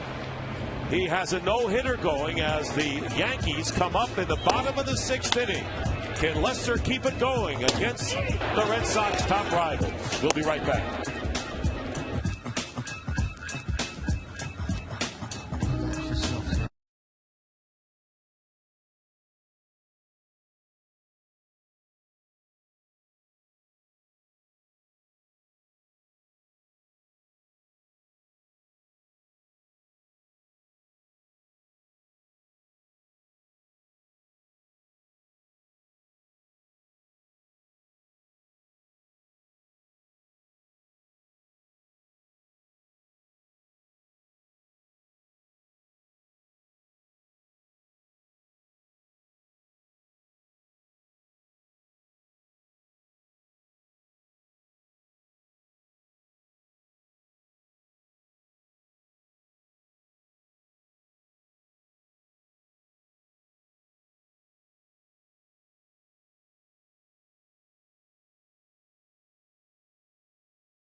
Austin Kearns takes ball one from John Lester as the Yankees bat in the 6th inning. Yankees do not have a hit, and Lester has faced the minimum 15 batters through the first 5. Kearns struck out his first time up. Way in front of that one, and the count 1-1. We talked about the cutter that John Lester has been throwing and getting a lot of mileage out of today. Putting pressure on the middle finger, and it's really a poor man's slider. It cuts in on a right-handed batter. That was a curveball, but it cuts in on a right-hander from a left-handed pitcher more than it slides in. The slider, you can pick up the spin. It's held so, the good ones are held so tightly that the spin is like that of a dime. You almost put a dime on the spin, but the cutter is very difficult to pick up. And Lester falls behind Austin Kearns. 3 balls and a strike with Curtis Granderson on deck.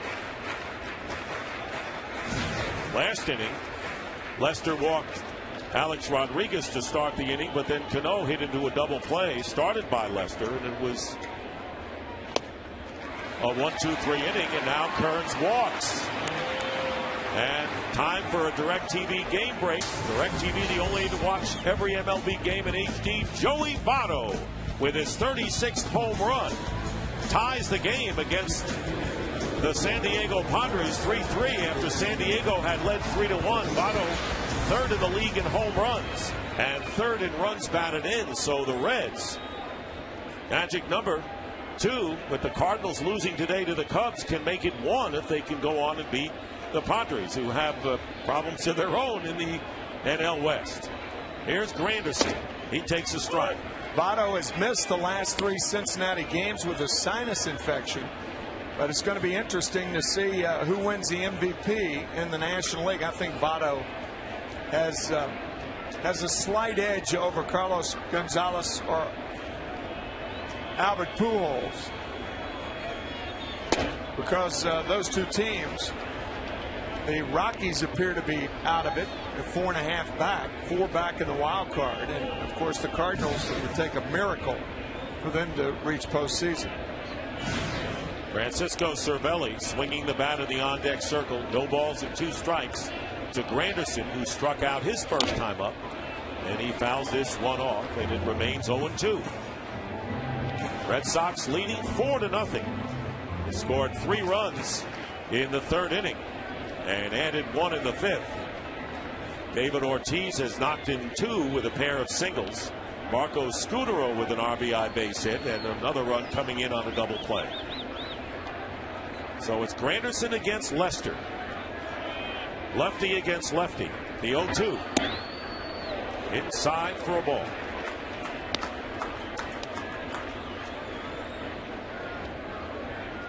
Yankees have lost 3 in a row at home. And in the last 2 games, CC Sabathia and Andy Pettitte have struggled.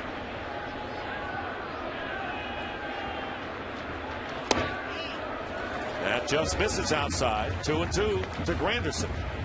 What a year he's had. 22 homers and 61 runs batted in. He hit one of the 6 home runs struck by the Yankees last night in their 10-8 loss.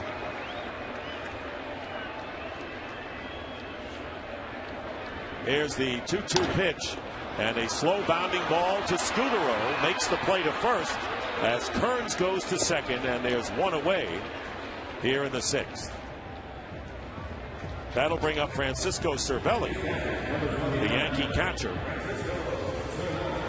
Fly ball was to Drew in right field his first time. But this is, we've talked about the apprehensive situation for the Yankees in the last week, Tim, and this, of course, another one where they have not managed a base hit. There's A.J. Burnett, who is slated to be the 2nd pitcher for the Yankees in the division series. Perhaps, unless Andy Pettitte has a good outing his next time out. Maybe Pettitte, the number 2 guy. Phil Hughes will be in there, and Joe Girardi and Dave Allen just hope they have that decision to make. Again, the magic number is 3. Ball 1 to Cervelli. So the Yankees have a runner in scoring position for the first time today with Kearns. And Derek Jeter Top of the order waits on deck for the Yankees.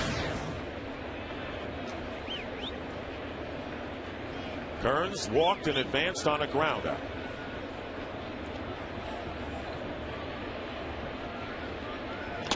And a shot, line drive, left field, coming in and diving and unable to handle it is Daniel Nava.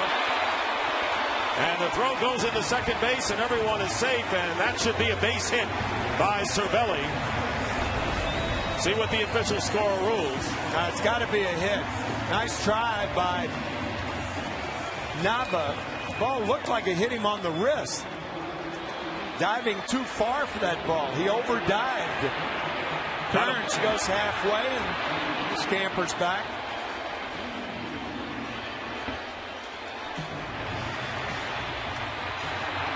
And it's got to be a hit, though. I mean, when you dive like that, it's got to be a hit. And it hit on the heel of the glove, but you're right. He ran in a lot. It's a base hit. So the Yankees have their first hit. Kearns, of course, remains at second with one out, and here is Derek Jeter. And for the first time today, this crowd has come alive. Jeter is 0 for 2. Takes down low, ball 1. Here it is one more time. Nava diving, and actually dives too far, and it hits him on the wrist. May have gotten leather. Yep. Heel of the hand. First hit for the Yankees. 2 runners on, 1 out. And the count 1-0 to Jeter. Chopper through the hole in the left field for a base hit. They're going to wait. Kearns in. Here comes the throw to the plate, and Kearns is out at home. Runners advance to second and third, and Daniel Nava with a terrific throw to Victor Martinez, who applied the tag on Austin Kearns for the second out. Austin Kearns is a fast runner, but Nava cheating in left field on the ground ball. Misses the cutoff man, but a fine tag by Victor Martinez. That catcher's mitt is not designed to make a tag with the mitt. But often you don't have a chance to get it in your bare hand, and Martinez makes the tag quickly to get Kearns. So a big play by both Nava and Martinez. The runners advance. Granderson to third and Cervelli to second. Or Jeter to second, excuse me. And Cervelli to third. So there are 2 down, and Nick Swisher coming up. And the score remains 4-0 in favor of the Red Sox. Swisher is 0 for 2. Took a called third strike his last time up.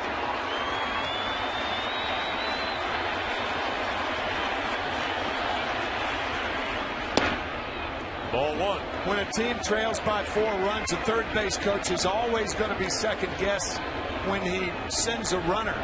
Rob Thompson, I'm sure there will be talk of that.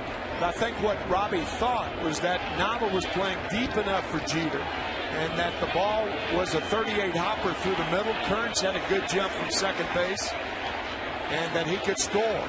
But a fine play by Nava. Let's upset that theory.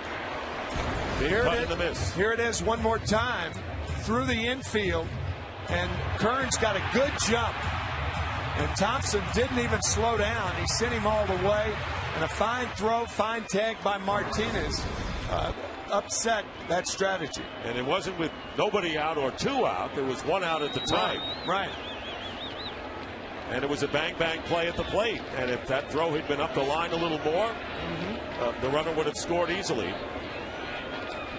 Instead, he is out, and the Yankees with runners at second and third with 2 down. Jeter at second, Cervelli at third. 1-1, the count to Nick Swisher. Now 2-1 to the Yankee right fielder. Yankees have Jabba Chamberlain throwing in their bullpen.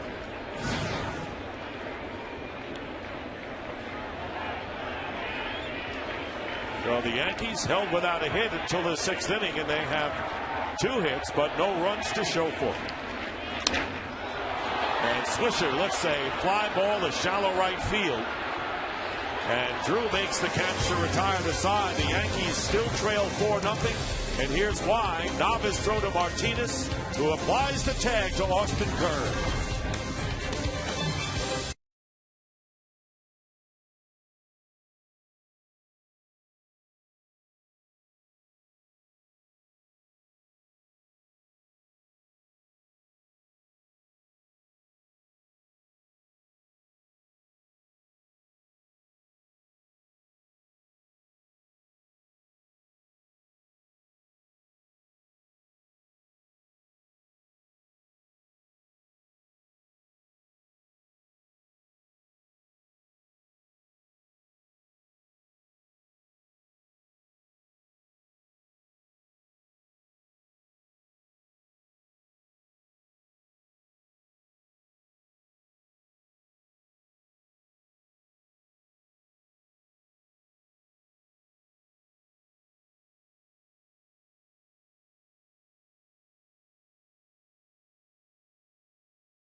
Saturday Baseball on Fox is presented by Gillette. And the Yankee fans, not much to cheer about today. Finally got their first hits off of John Lester, but could not get a run across. So it is still 4-0 as J.D. Drew, with the count 1-0, leading off against Chad Gaudin. Drew is 1 for 3, doubled his last time up to the opposite field, and he hits a pop foul out of play. 1-1. Victor Martinez, who applied that tag to Austin Kearns. So easy to second guess and say a coach should not have sent a runner when you see the result. And Drew hits one deep to right field, way back and gone. A home run by J.D. Drew, and the Red Sox have up their lead to 5-0.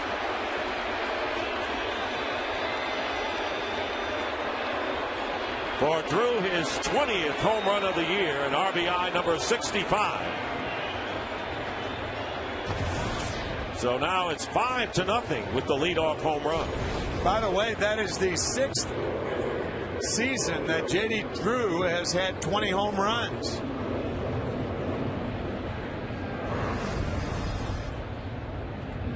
Ball easily out here at Yankee Stadium. Victor Martinez has walked twice after a fly out to Kearns in left field his first time up. 0 for 1 officially. And a ball inside. There was a changeup from Gaudin. And reactions like this are common when a pitcher gives up a home run. 1 ball and 1 strike to Victor Martinez. Ivan Nova started for the Yankees this afternoon, worked 4 2/3 innings, gave up 4 runs on 4 hits. Royce Ring came in and faced David Ortiz, gave up a base hit, and then Gaudin came on, and now he's given up the home run to Drew, and another one. Victor Martinez hits one And this one is out of here. Back-to-back home runs by Drew and Martinez. And the Red Sox now lead it 6-0.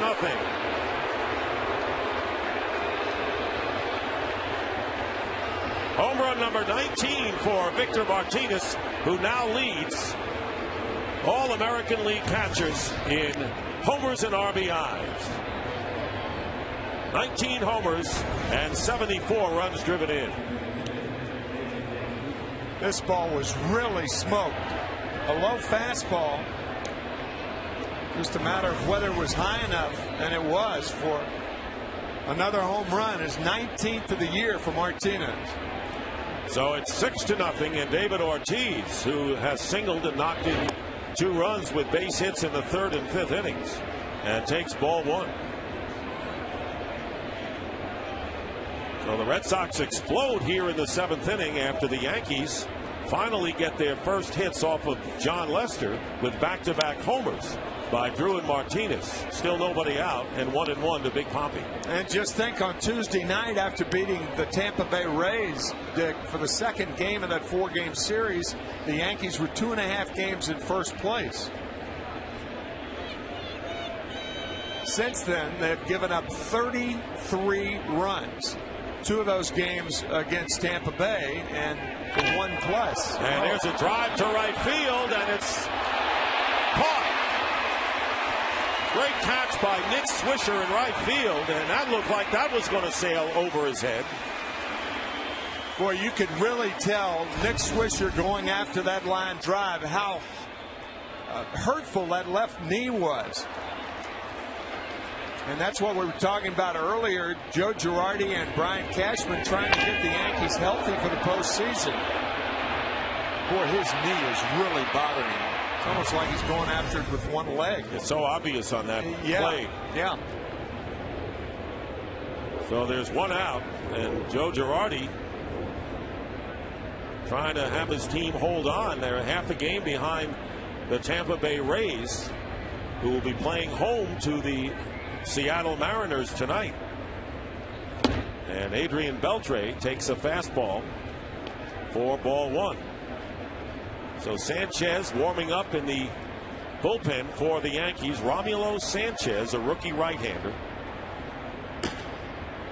And a breaking ball missing, and it's 2-0 to Beltre. You know, going back even before this week's game with Tampa Bay, Tim, the Yankees have lost 12 out of 18 after having a 2.5 game lead. And another base hit to left center field. Beltre with a single. And the Yankees are battering Chad Gaudin, or the Red Sox are, here in the 7th inning. 2 homers, a line drive that Swisher handled beautifully, and then Beltre's a base hit, and that'll be all. Yankees 6-12, and Tampa Bay 9-9 in the same span. If the Rays hadn't been just a 500 team, the Yankees would be much farther out of first place. Gaudin leaves the game. Sanchez will come in and will be back in just a moment.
from Venezuela, who pitched 2 years for the Pirates, has come on. Will face Jed Lowry, who was 0 for 3. And Adrian Beltre on at first base. Back-to-back homers to start the inning by J.D. Drew and Victor Martinez off of Chad Godin. 6-0. 1 out. The Red Sox in front 6-0 after winning last night 10-8. And Ken Rosenthal, there are a lot of clubs that have emotions and a lot at stake in what they're seeing here in this game. Sure, every other AL playoff qualifier is loving seeing this happen to the Yankees. If you're Minnesota, one possible opponent, you want to see the Yankees go to the end. You want to see them use all the starting pitching that they have to. Same with Tampa Bay, same with Texas, depending upon who they face. Really, the Red Sox can exhaust the Yankees to a degree in these final days. And don't forget, the magic number is still 3, and after today, 7 games remain, and it's possible the Red Sox could climb within 5 games, of the Yankees in the loss column. And as we mentioned, Dustin Mosley is getting the call tomorrow, Tim, and against Clay Buchholz. And we mentioned Lester, the best road ERA in the league. Well, Buchholz has the 3rd best. Buchholz also behind Frank Rodriguez. Felix Rodriguez with Seattle. 3rd time's a charm. Felix Hernandez. I beg your pardon.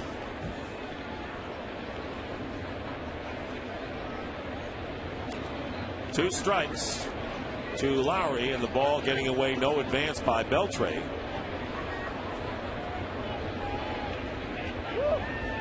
So it's not been a pleasant series for the Yankees in their final series at home against Boston.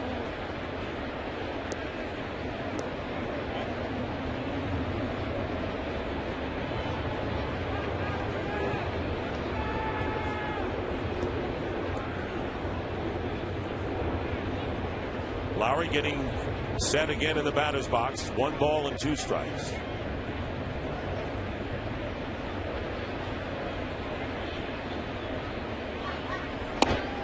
Tim, it's a far cry from the Yankees down the stretch this year to last year. Oh, there's no question about that. Tampa Bay, by the way, if they are tied with the Yankees after 162 games, the fact that Tampa Bay won 10 of 18 against the Yankees this year would give them the division and put the Yankees as the wild card contender. Full count now to Lowry. With 1 out, the Red Sox scoring 3 in the 3rd, sending 8 to the plate. A couple of walks, a hit batsman, and 3 singles. And then Ortiz knocking in J.D. Drew with a base hit in the 5th, and then home runs back-to-back to start this 7th inning by Drew and Martinez. And the healthy lead by Boston. Ball 4, and Lowry walks, reaches base for the first time today. Beltre goes to 2nd with 1 out. You talked about the last 4 games with the Yankee pitching. That's big.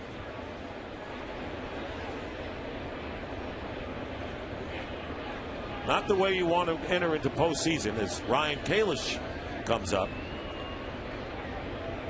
They talk about momentum being tomorrow's starting pitching, but for the Yankees, that hasn't been a reason to change their momentum.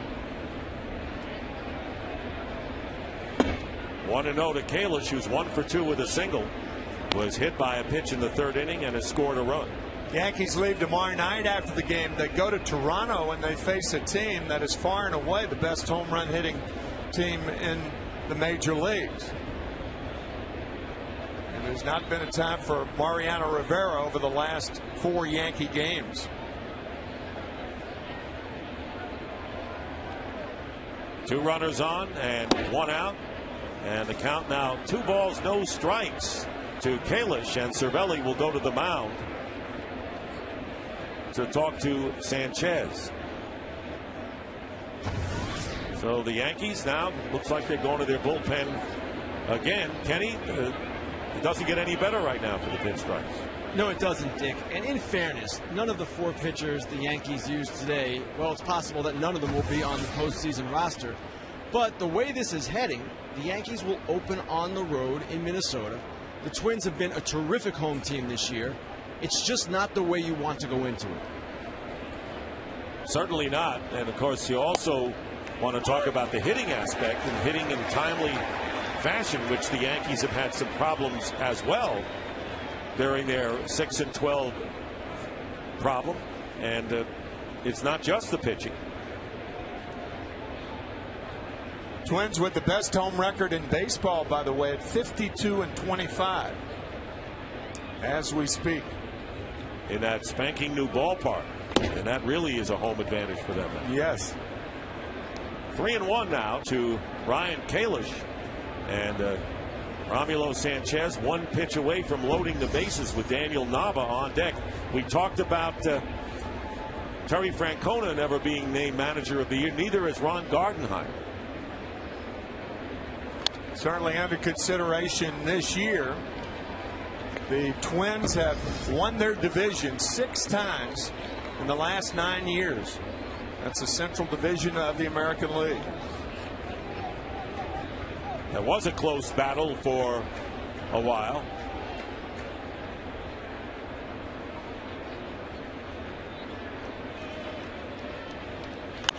Alvaladeo is now in the bullpen. Pop foul. That looked like hand cream. Off the glove of Cervelli. That looked like hand cream that Alvaladeo was putting on his hands. I don't think I've ever seen that. A pitcher put hand cream on his hands before he started warming up in the bullpen. It's a new one. Well, there might be a history of pitchers putting some foreign substance on their hands. Oh, there is. There is definitely, but not hand cream. No. As Victor Martinez coming over to help Cervelli and actually lifting him out of the dugout. You know about this fraternity, right? It's a very small fraternity. 3 balls and 2 strikes. Well, every team has one. Ball 4, and Kalish draws a walk, and the bases are loaded. Daniel Nava coming up now as Beltre goes to third, Lowry to second. And Dave Island coming out to the mound.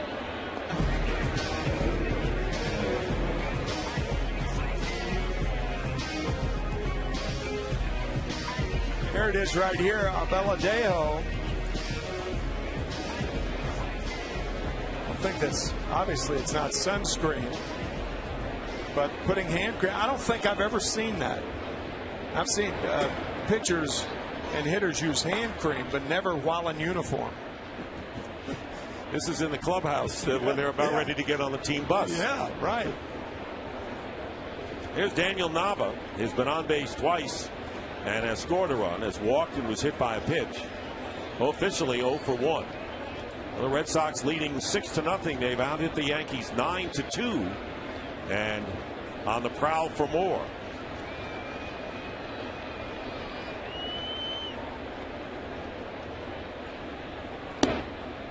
Ball strike to Nava.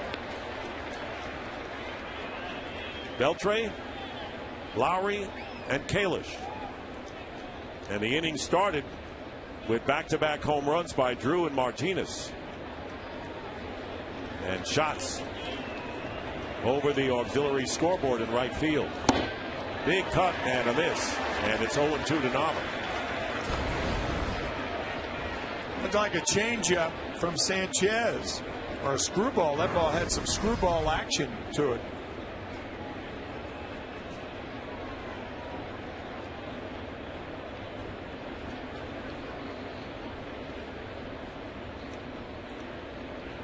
The 0-2 and stays alive against Alvaladeo.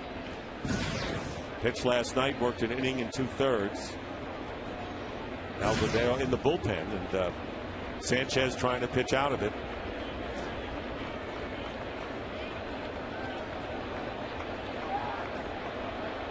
Bases are loaded with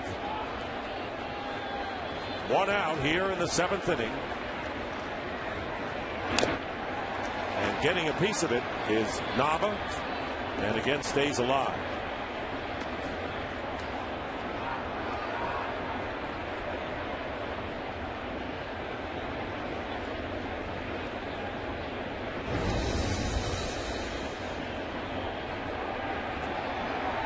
Beltre singled off of Godin, and then Romulo Sanchez came in, and he has walked Lowry and Kalish.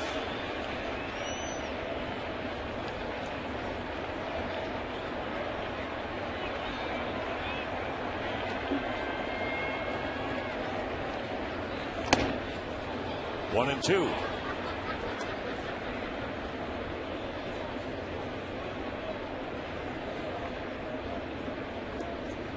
This may be the quietest capacity crowd we've ever heard here at Yankee Stadium. I think that's well put.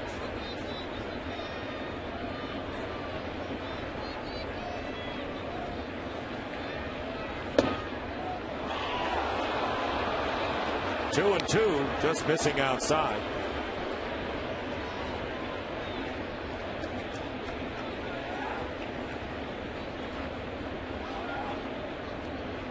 Red Sox team has refused to wilt, despite the fact that most of their big stars have been injured throughout this year. 19 players on the disabled list. We talked about it earlier in the game about our nod to Terry Francona as the manager of the year in the American League. It's rarely given to a manager who finishes third in a division, even though it's the toughest division in baseball. But Tony Pena, commenting on Tyler Kepner's article in the New York Times this morning, Tony Pena is saying that he thinks Terry Francona should be manager of the year. And very often, Tim, as you know, managers are given the nod because of the improvement a team shows. In this case, it's because what he's done with a lot of them injured. And then you got to talk about Ron Gardenhire, who actually has achieved a division title. Right. 2-2 pitch fastball, strike three, and Nava goes down for out number two. The bases remain loaded. And without Joe Nathan and without Morneau. Starting the season without Joe Nathan. The Minnesota Twins didn't even have a closer starting the season. They had to find one. Now, how can you win a division without a closer? It's very difficult. They closer by committee with the Twins.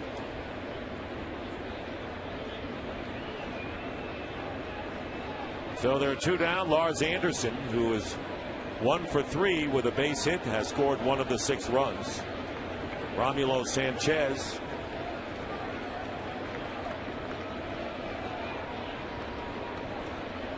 trying to pitch out of it, and a call strike.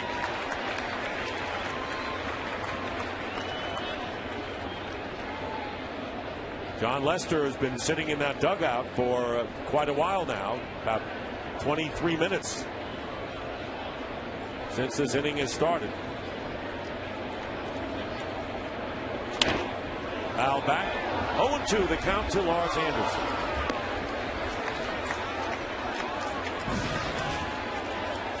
He is the 8th batter to come up. Marco Scudero, the Red Sox leadoff hitter, would be next.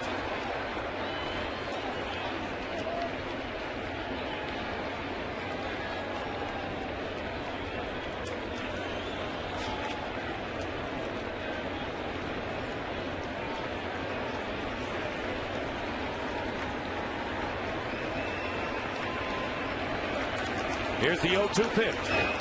Down low.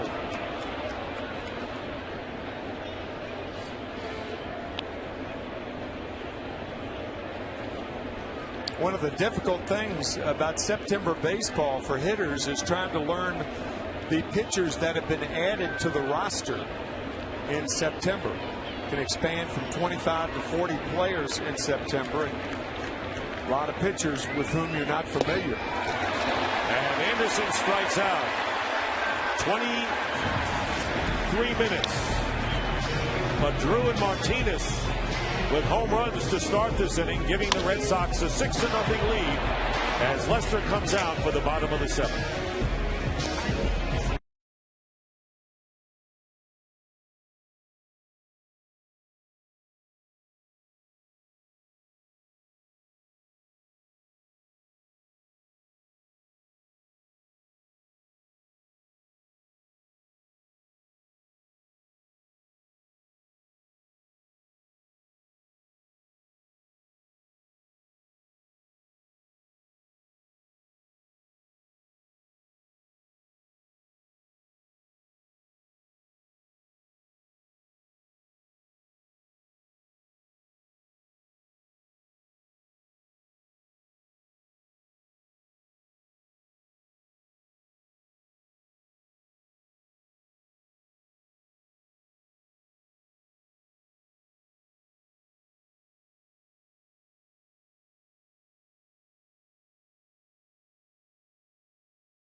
Verizon, the signal is yours. Wield it to transmit anything you want. Verizon.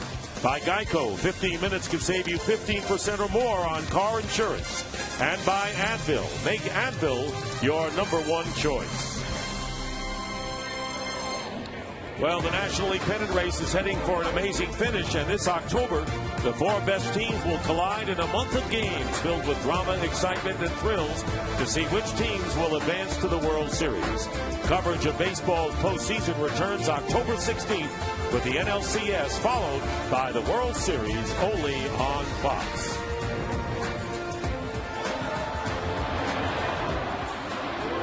And John Lester coming out for the 7th inning, leading 6-0, and the Red Sox have made a change. Eric Patterson is now playing left field, replacing Daniel Nava. So there's Patterson, another one of those players who has been forced to see prominent action this year amidst the injuries to the Red Sox outfield. Mike Cameron, Jacoby Ellsbury in particular. Here's Mark Teixeira leading off in the bottom of the 7th inning. Against John Lester, he has struck out twice today. Lester has struck out 7, had not allowed a hit until 1 out and 1 on in the 6th when Francisco Cervelli lined one to left field. Daniel Nava charged it, was off his glove for a hit. Derek Jeter followed with a base hit. And on that hit, Austin Kearns was thrown out at the plate on a throw from Nava to Victor Martinez. And that's been the closest the Yanks have come to scoring. 0-1 the count to Teixeira. Coming in 4th in the league with 32 home runs. And fouled at the plate, it's 0-2. Mark, hitting only .255, but he has had a productive .255 with his runs scored and runs driven in.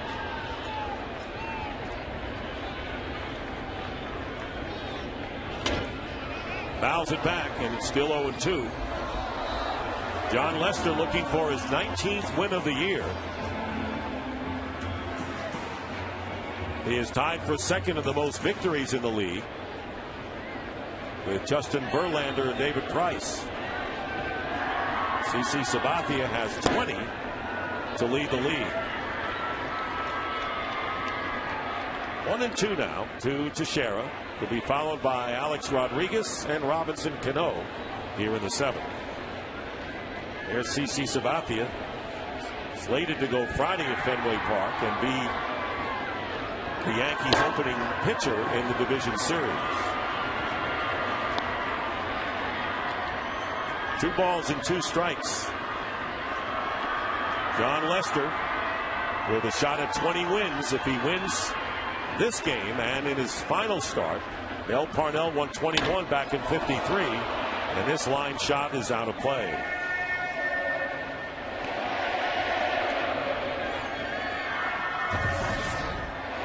Talk about how left-handers may not be that successful against the Green Monster at Fenway Park. Mel Parnell had a great career. Bill Lee won 17 games for 3 straight seasons. That's right.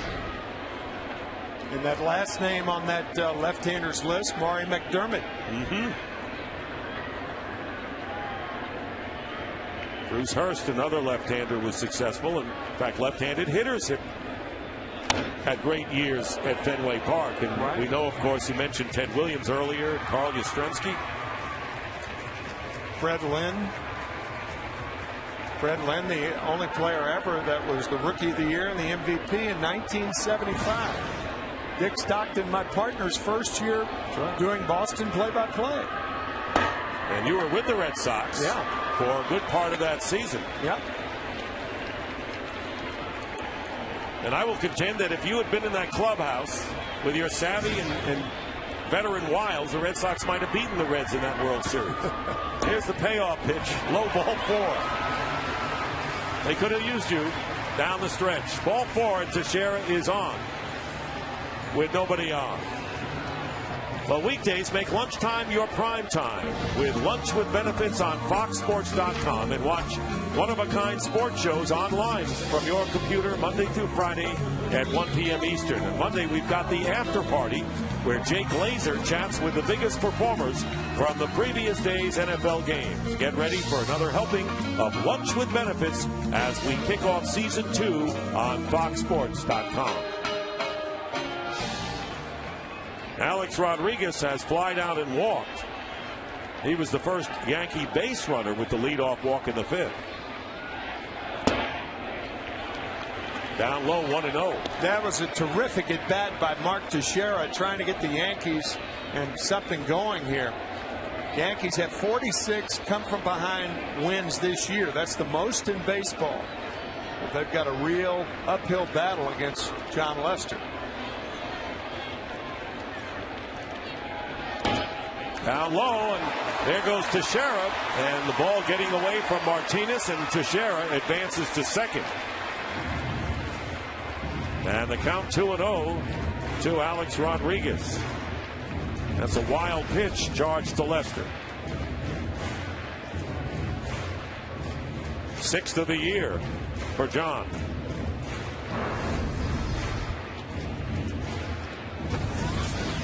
Don Farrell, the pitching coach, on the phone. In fact, the last 3 innings, the Yankees have had the leadoff man on by virtue of a walk. Rodriguez in the 5th, Austin Kearns last inning. Teixeira here, he's on at second. And the count 2-0 to A-Rod. And Daniel Bard, who has been a marvelous setup man this year for the Red Sox, getting up now in the bullpen. And the count 2-1 to A-Rod.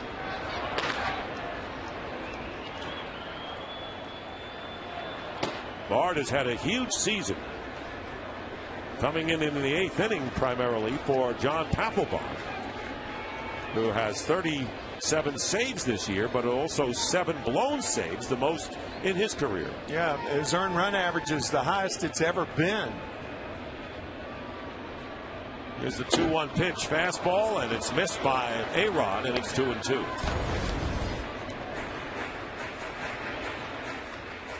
Lester with a cutter throws it away from right-handers and inside to right-handers. That has certainly been his best pitch this afternoon. That cutter was 93 miles an hour.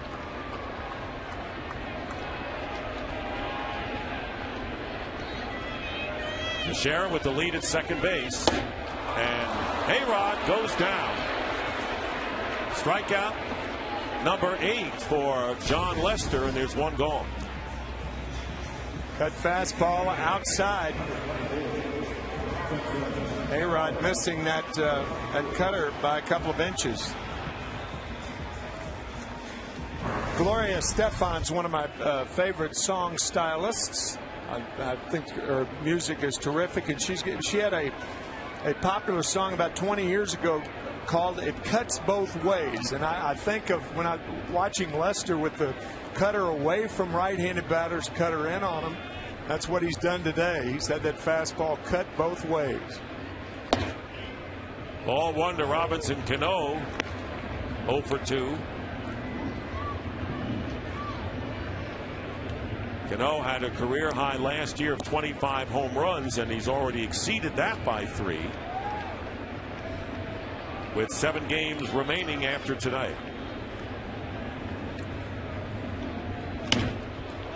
Hops it up, foul territory. Beltre tries to backhand it and makes the play. Adrian Beltre, nope, dropped it.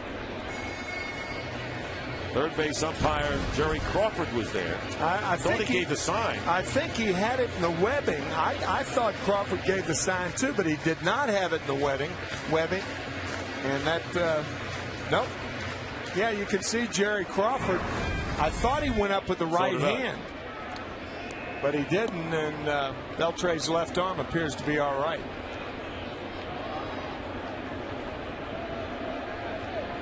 So Cano remains in there with the count 1-1.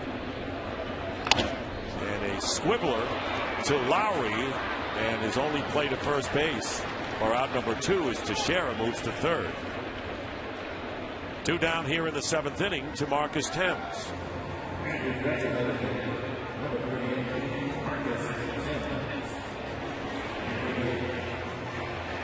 Al Valadeo again is up in the bullpen for the Yankees. Thames has struck out twice, once looking.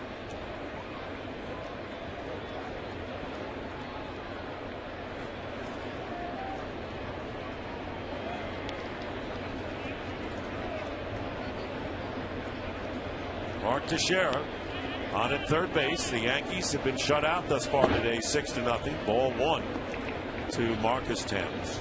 The Yankees trying to avoid losing 4 in a row here at Yankee Stadium this year. They lost 5 in a row once last year, and have lost 3 in a row here at Yankee Stadium several times this year, but not 4 in a row.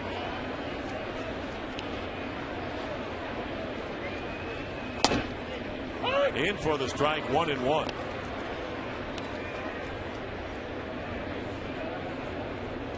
If the Yankees don't come back in this game and the Rays defeat Seattle tonight, it'll be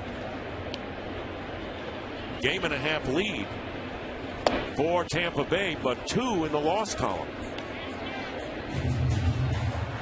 When people talk about the loss column, it gets extra added emphasis because those are games you can't make up. You can't make up losses. 2 balls and a strike to Thames. The 100th pitch of the game by Lester is down low, and it's 3-1. Austin Kearns would be next for the Yankees.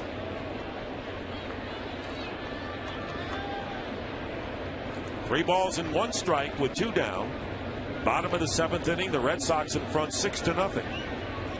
Trying to make it 2 in a row over the Yankees, and the Thames fouls it off.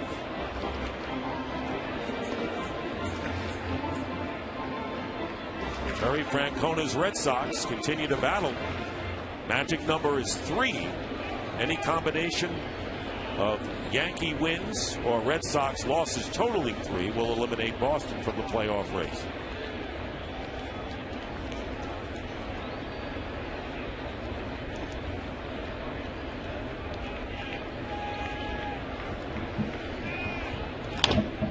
To third base, Beltre across the diamond, and that'll do it. And we have completed 7 here at Yankee Stadium. Mostly it's been a very quiet day. Red Sox 6, Yankees nothing.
has come in for the Yankees. He is their 5th pitcher of the afternoon, turning into evening and facing Marco Scutaro, and the first pitch is a strike. Scutaro is 1 for 4 with a single and a run batted in.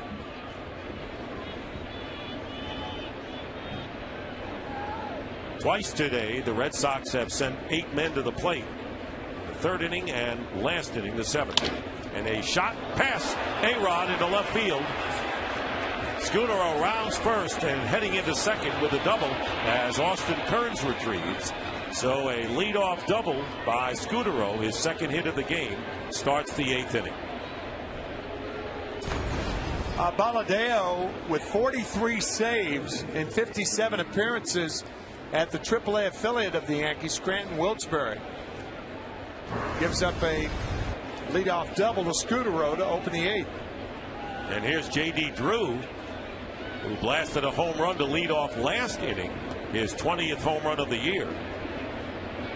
Doubled his time at bat before that, is 2 for 4. The Red Sox, leading 6-0, have another runner in scoring position. This breaking ball is inside.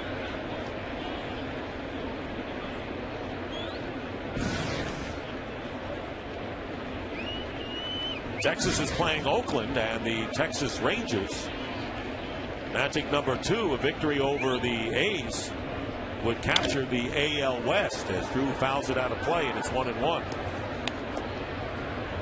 They're in the top of the 8th inning, and the score is tied 3-3 as the A's have come back in this game. Runner at second is Scutaro. Red Sox now have 10 hits off of 5 Yankee pitchers. 2-1.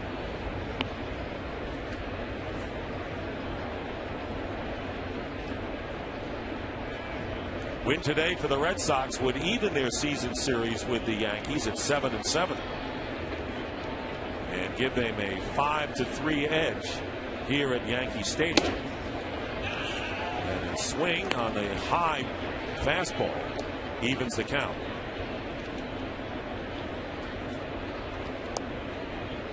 Red Sox bullpen with Scott Atchison warming up. He appeared last night and was a victim of one of the 6 home runs by the Yankees. Rounder to Cano.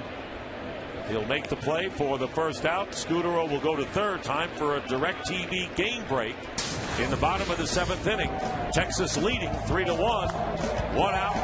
1 on, 2 out. Cliff Pennington with a 2-run homer off of Clay Rapata. Landon Powell scores in front of him. And that blow tied the game as the A's, trying to stay alive, are now even with the Rangers 3-3. Call 1-800-DIRECTV. Texas trying to get to the postseason for the first time since 1999. They are a good ball club. Yes, they are. An unpredictable team. Particularly if they get Josh Hamilton back. Victor Martinez with a big swing and play made by Teixeira for out number 2. So Ken Rosenthal, what about Hamilton's possible return? Dick, he hasn't played since September 4th, and they are still waiting for his recovery from fractured ribs. Lately, he's had a problem in his side. It's questionable.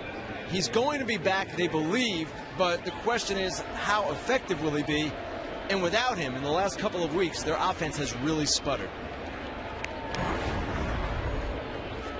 Word is that Josh perhaps could be ready for the last weekend of the season. We'll just have to wait and see. The Rangers, not only are the Yankees pressed for postseason rosters, but so are the Rangers. No question. They're going to walk David Ortiz intentionally with 2 out, putting runners at first and third, and pitch to Adrian Beltre. We said at the outset the Red Sox coming in with an 85-68 record, and that would put them in a tie with the Texas Rangers for first place in the AL West.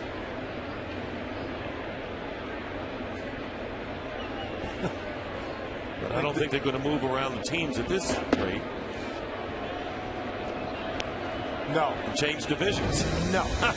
No, that won't happen. So Beltre, who singled his last time up, 1 for 4 on the day.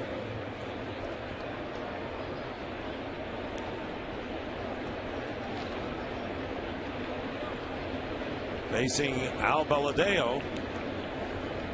Ivan Nova started for the Yankees, gave up 4 of the 6 runs in 4 2/3 innings. Chad Godin gave up the other 2 on back-to-back homers by Drew and Victor Martinez in the 7th. Runners at first and third, 2 down. And a foul at the plate, strike 1 to Beltre.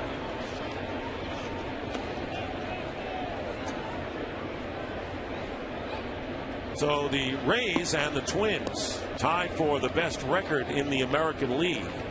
And the Yankees right now a half a game behind. And then, Tim, the question is how really important is the home field advantage? I think with Minnesota, I mean, you could have made a case when they were playing in the Metrodome that the home field advantage favored them. But I mean, the Yankees went in 5 games over the last 4 years. They've won 5 of those games, hit 7 home runs in those games. So Minnesota did not live up to the home field advantage hype. Well, the Yankees have lost to the wild card Red Sox in 04 and to the Marlins in the World Series, who were a wild card team in 03. We see that cut by Beltre. So I guess if you got your closer going and you play solid defense, you can win wherever you play. But who does not want to start at home? Yeah, that's right. That's right.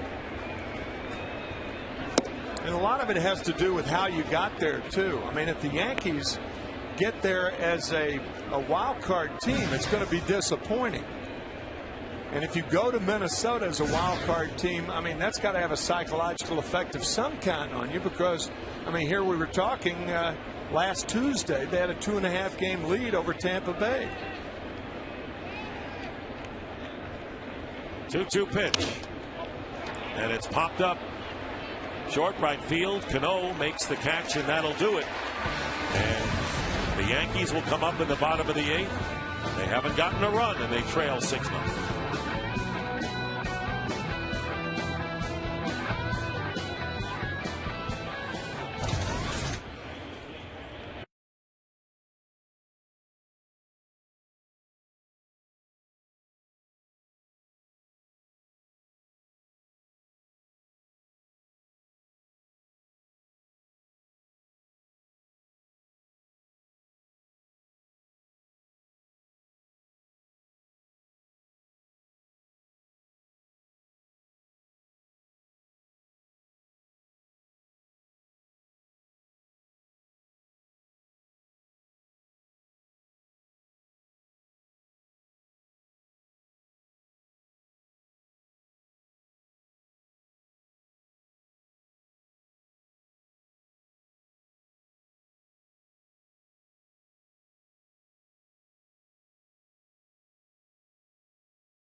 Odor Shield Antiperspirant. Help eliminate odor. Don't just cover it up. And sponsored by Napa. Napa know-how. And by Bank of America. Get MLB banking only from Bank of America. Josh Reddick is now in right field, and Brett Gardner will come up and pinch hit for Austin Kearns here in the bottom of the 8th inning. And Daniel Bard is in, leading the American League in holds with 31, and earned his 31st hold last night with a scoreless 8th inning. This is his 70th appearance of the year facing Gardner. But the Red Sox up 6-0, and the first pitch missing ball 1. So Gardner hitting .277 with 5 homers and 46 runs batted in. And the pitch is up high. At 96 miles an hour, I mean, Bard can get close to 100. 98 miles per hour is not unusual for the young man with the electric arm. Gardner is 4 for 11 with a homer and 7 RBIs as a pinch hitter. He takes a call strike, and it's now 2-1. There's Curtis Granderson on deck. Yankees trying to get something going here in the 8th inning. They were stymied by John Lester, who pitched 7 scoreless innings, allowed 2 hits, struck out 8, and walked 3, and left after throwing 102 pitches and well on his way to his 19th win of the year. Gardner fouls it off, and the count is even at 2-2.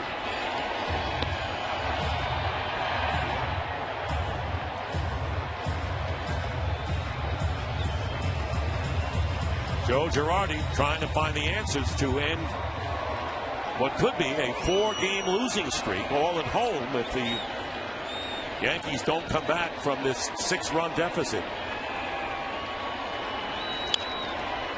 Gardner fouls it off. It's still 2-2. And if the Yankees don't come back, they clearly go into tomorrow night's game against the Red Sox with a bad pitching matchup. Buchholz against Mosley. Dustin's done a very good job for the Yankees when called upon to spot start, but nowhere near the class of Clay Buchholz. 2-2 pitch slapped to the left side. Beltre cutting over in front of Lowry. Got there but couldn't handle it, and Gardner is on. So the Yankees have had the leadoff runner on in each of the last 4 innings. This will probably go as a base hit because it's a very difficult play off the side of the glove of Beltre. And it is. You're right. Yep. Even if Beltre made that play, I don't think he has a chance on getting Gardner at first. So Granderson is up, and Lance Berkman is in the on-deck circle and will pinch hit for Cervelli. And now they have changed the call to an error. Oh. Okay. And maybe the fact that Beltre wandered a little bit too far in what could have been a play made by Lowry. Now, if it gets to Lowry, though, there's no way to get Gardner. He's too fast. And that's what Beltre was thinking. In any event, the Yankees have the leadoff man on, trailing 6-0, and the count 0-1 to Granderson.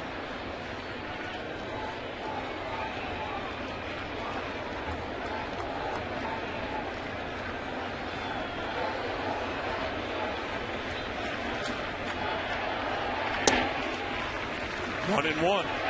Chevrolet honors the spirit of the community supporting the 2010 Roberto Clemente Award. Cast your vote for one of this year's nominees at Chevy.com/Clemente, and you could win a trip to the World Series to see the on-field announcement of the national winner. And Granderson hits a fly ball to right center field, going back, could be trouble, and it's gone! Into the bullpen, Curtis Granderson ends the Red Sox shutout hopes with a 2-run homer, and it's 6-2.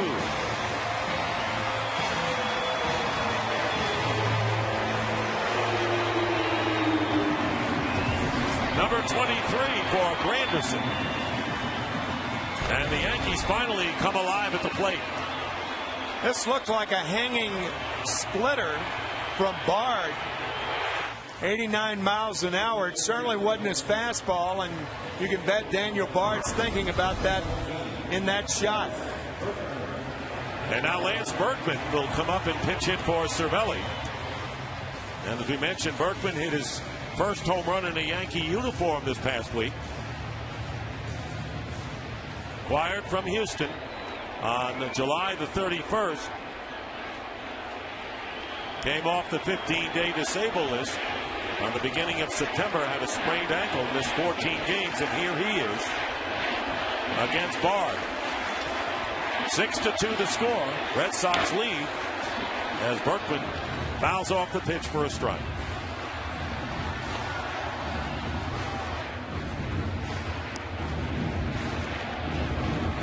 By the way, the nominees for both of these clubs for the Roberto Clemente Award, Tim Wakefield for the Red Sox and Curtis Granderson, who just homered for the Yankees. And there's Jabba Chamberlain warming up in the bullpen. It's a 6-2 game.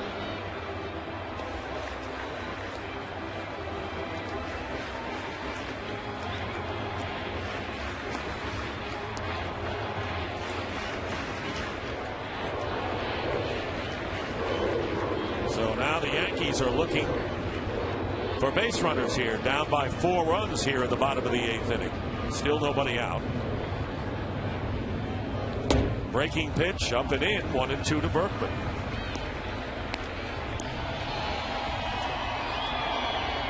So John Lester pitched 7 scoreless innings, and then Daniel Bard gives up a 2-run homer to Granderson after Brett Gardner reached base on an error charged to Adrian Beltre. Foul back, still 1-2. Daniel Bard, 25 years old. Opposing hitters are hitting 177 against Bard. Paltry.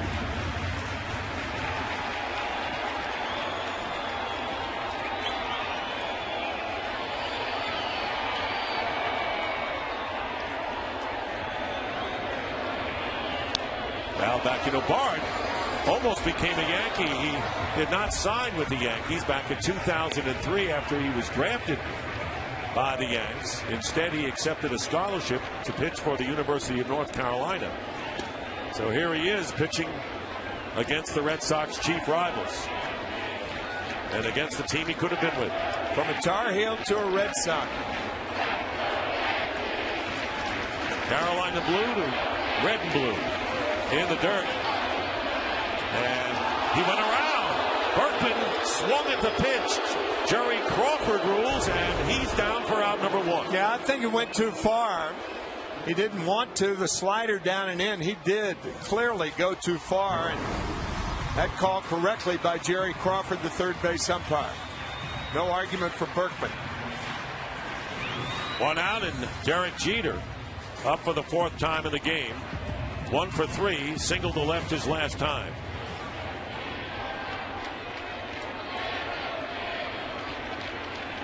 Talked about the Yankees' ability to come from behind this season, and of course they're faced with that with the innings starting to run out here. 1 out, nobody on base, and the ball inside. They've done it 46 times. That leads the major leagues.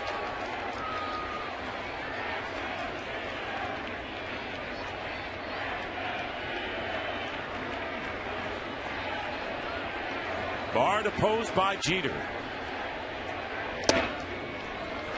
Breaking ball, and it's outside, 2-0.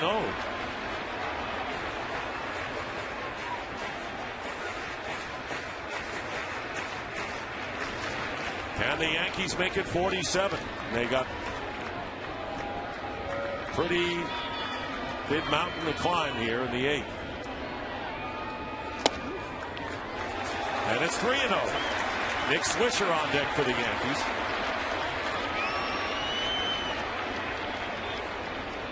Curtis Granderson, who got the Yankees on the scoreboard with his 2-run homer here in the 8th inning off of Daniel Bard.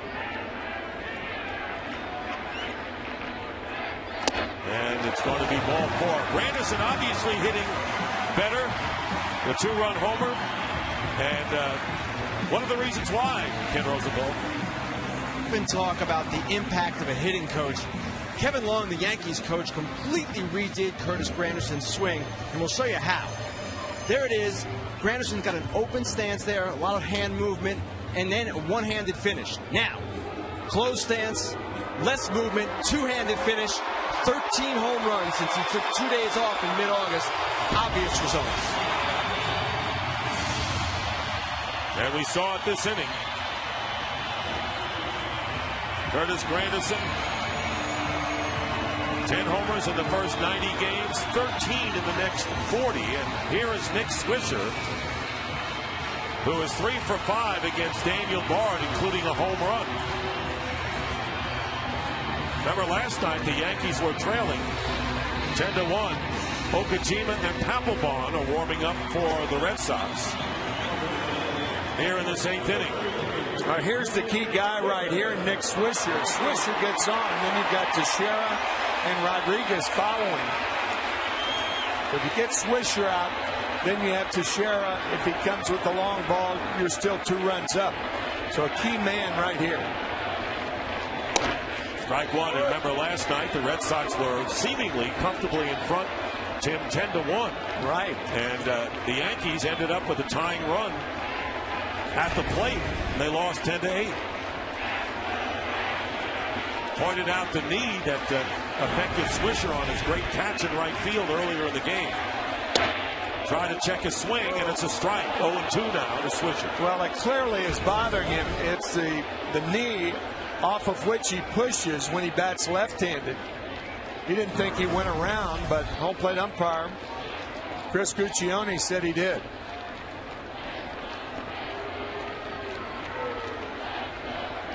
No balls and 2 strikes puts Nick Swisher in a hole here. Teixeira's on deck.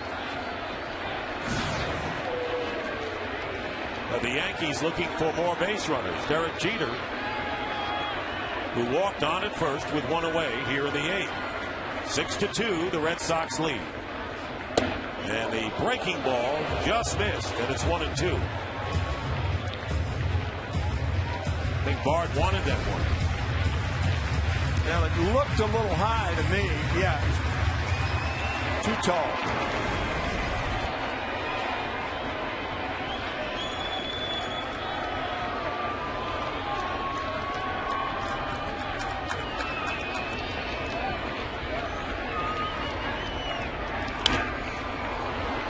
Good pitch fought off by Swisher. Red Sox scored 3 in the 3rd. Added 1 in the 5th, and then when Drew and Martinez hit back-to-back home runs, gave the Red Sox a 6-0 lead. But the Yankees have struck back here in the 8th inning on Curtis Granderson's 2-run homer. They have a runner at first with 1 out, and 1-2 to Nick Swisher. And he strikes out on a fastball up in the zone for out number 2. So Bard settling down, strikes out Berkman. Walks Jeter, and now Swisher he gets. There aren't too many hitters in the American League who are going to catch up to that letter-high fastball, 98 miles an hour. If it's down in the strike zone, you'll make contact, and you could pull it, but not up. So here's Teixeira, who struck out twice against John Lester and walked against him in the 7th inning. So he's 0 for 2. Pitch high and inside, 1-0.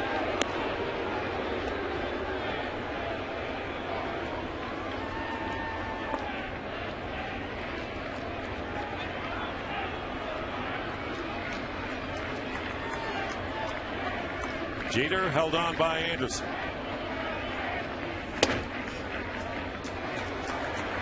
Two balls and no strikes to Teixeira. On deck is Alex Rodriguez.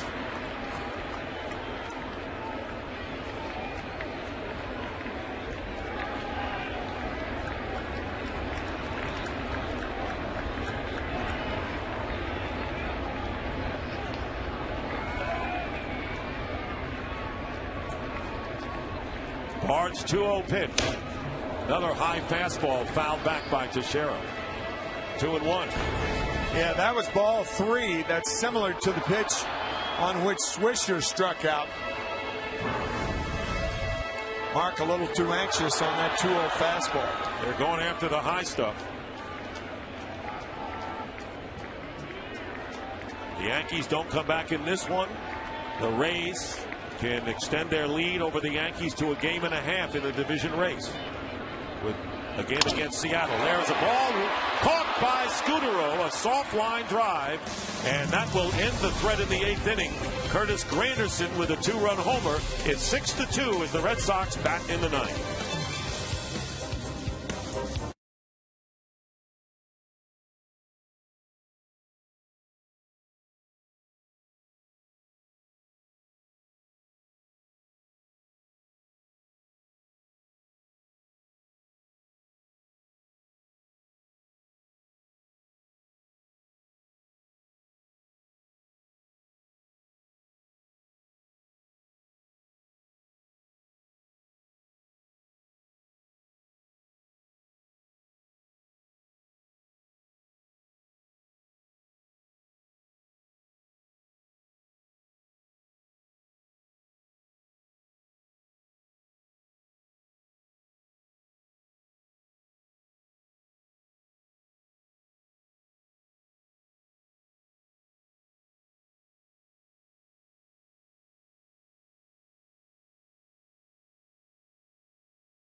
And at first base, Lance Berkman. And the Yankees install Brett Gardner in left field. And Jabba Chamberlain is on, making his 69th showing of the year. Last work Thursday, giving up a run and 2 hits in 2/3 of an inning against the Rays. Record is 3-4 with a 4.43 earned run average, and he has 68 strikeouts in 67 innings. It's interesting. This is a form of a National League change by putting Moeller in the spot vacated by Mark Teixeira, by putting Berkman on at first base as a pinch hitter for the catcher Cervelli, and then you hit Moeller third, which would bring him up 9th in the 9th inning for the Yankees. So it's a very interesting move and a good move by Joe Girardi. Jed Lowry hits one to the opposite field that will go to the wall, and Brett Gardner retrieves, and Lowry is in with a leadoff double here in the 9th inning. And time for a DirecTV game break. Here is in the 9th inning.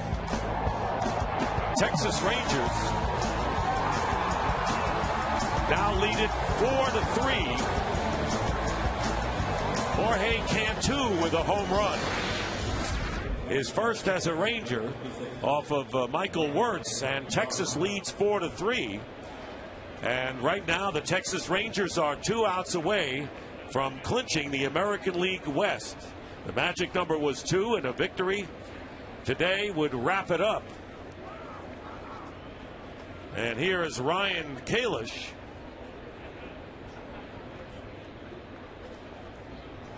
And the pitch is outside. Yamaiko Navarro is running for Jed Lowry at second base. Nobody out, and the count 1-0 to Kalish, who is 1 for 2 with a single, is also reached by virtue of a walk and a hit batsman. Pitch is down low, and it's 2-0.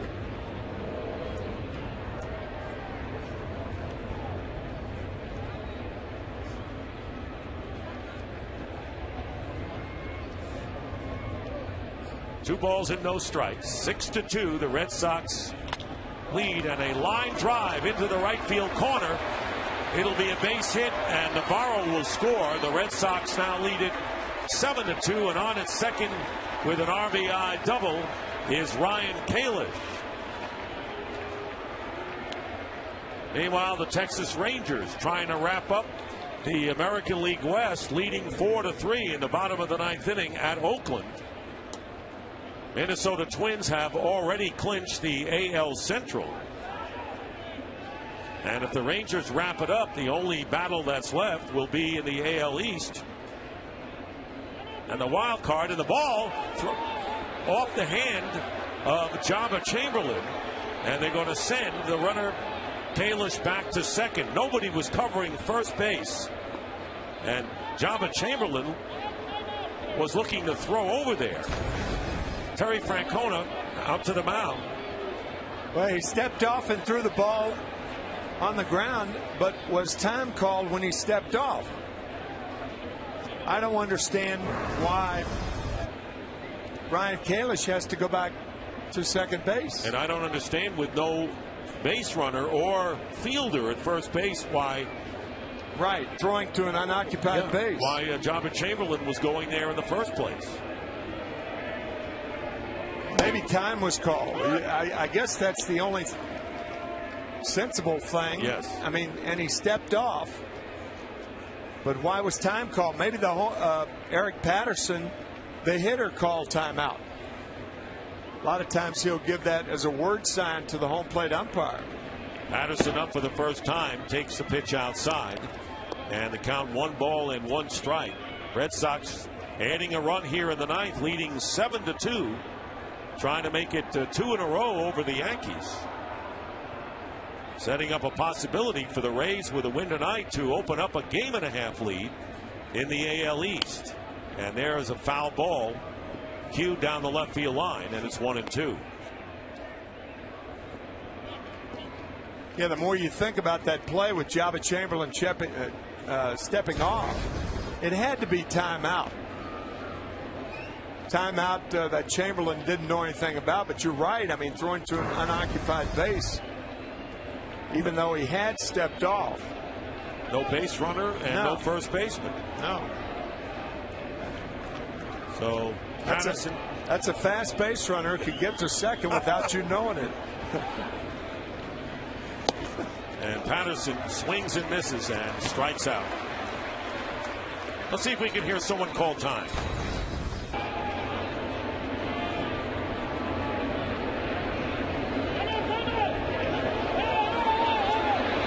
I heard it, but I don't know if they called it in time for an umpire to signal timeout. Right, right. Or was it the umpire that called it?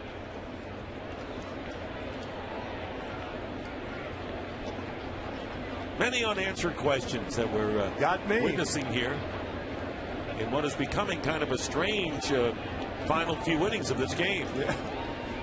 1 out, and Lars Anderson takes ball 1. And going back to second is Kalish.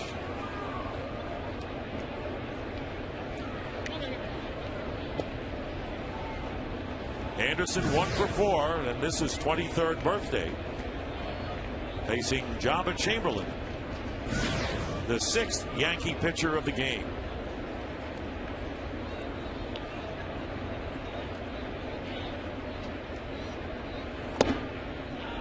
Two and 0.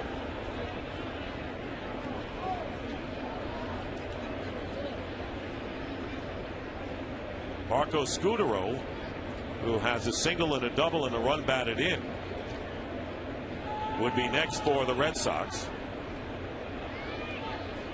who have 12 hits on the day. A call strike to Anderson. It's 2-1.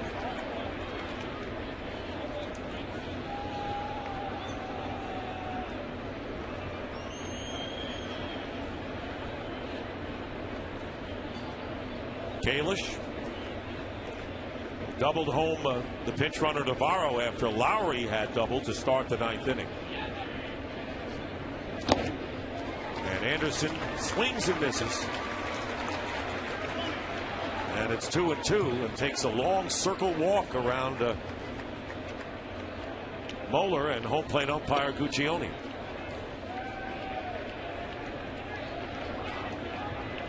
Hideki Okajima in the bullpen.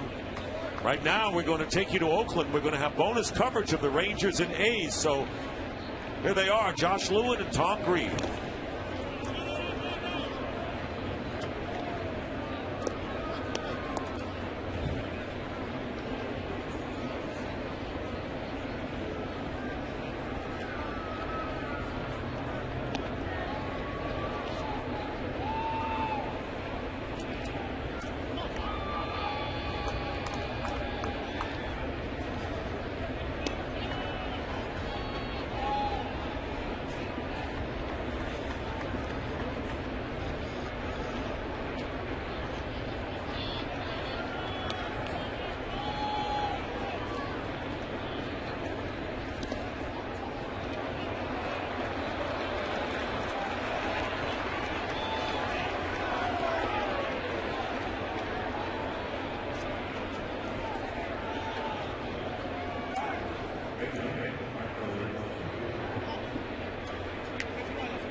And our congratulations to the Texas Rangers for capturing the AL West, eliminating the Oakland A's with the 4-3 win.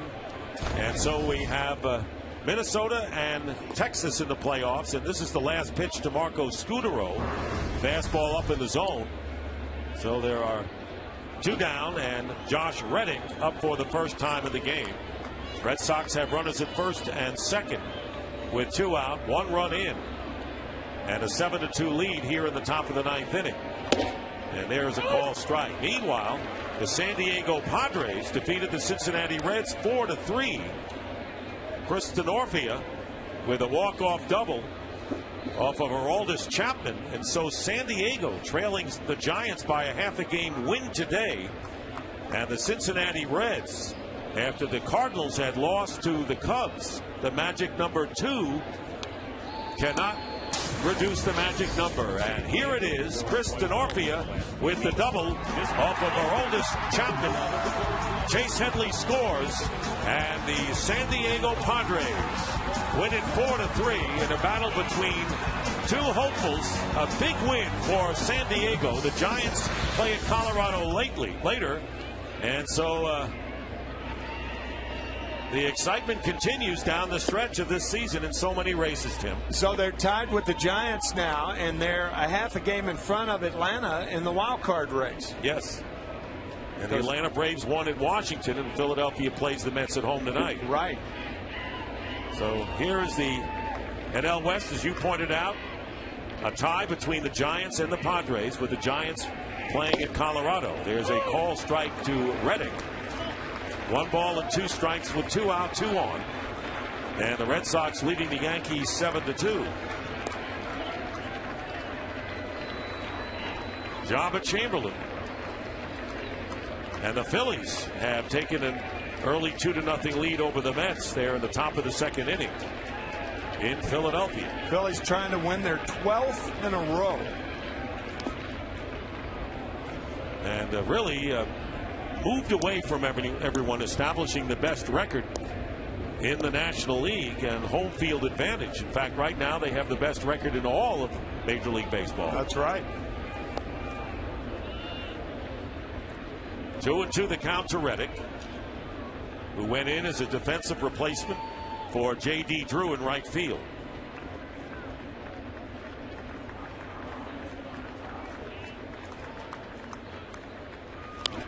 And a foul off. Scheduled hitters for the Yankees in the bottom of the 9th will be Alex Rodriguez, Robinson Cano, and Marcus Thames, the designated hitter.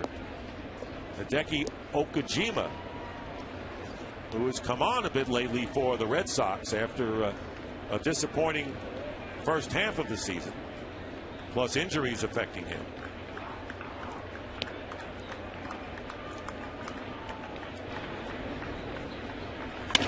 Slap to the left side. Rodriguez throws to first, and that'll do it.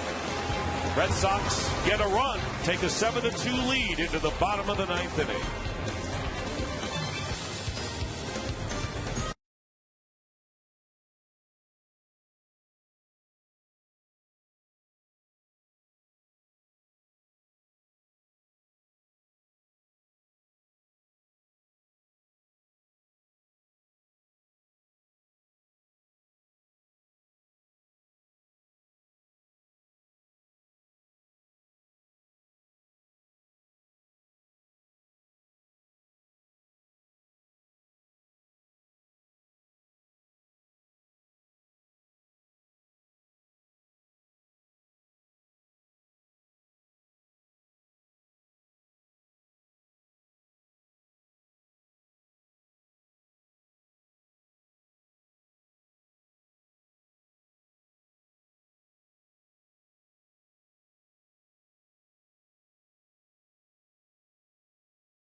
Shortstop for the Red Sox, and Hideki Okajima is on, the 3rd pitcher for Boston. So Okajima making his 53rd appearance and facing Alex Rodriguez, who is 1 for 4 against Okajima, as the Yankees trail by 5 runs, and the first pitch is taken for ball 1. Rodriguez is 0 for 2 and has walked once today.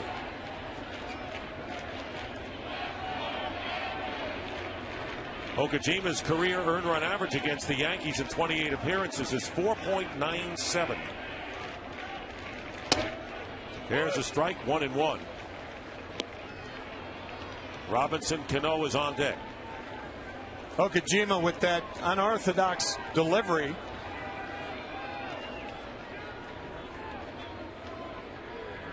is not a hard thrower. Rarely breaks 90. Mariano Rivera up to get loose just in case the Yankees score 5 at least. 2 balls and a strike. And Okajima, as you see, Cano getting ready, activated off the disabled list with a hamstring problem, missed 20 games. 2 balls and a strike to Rodriguez. A-Rod hits a drive deep to left field. Patterson back, and it's gone. Home run for Alex Rodriguez, his 28th of the year.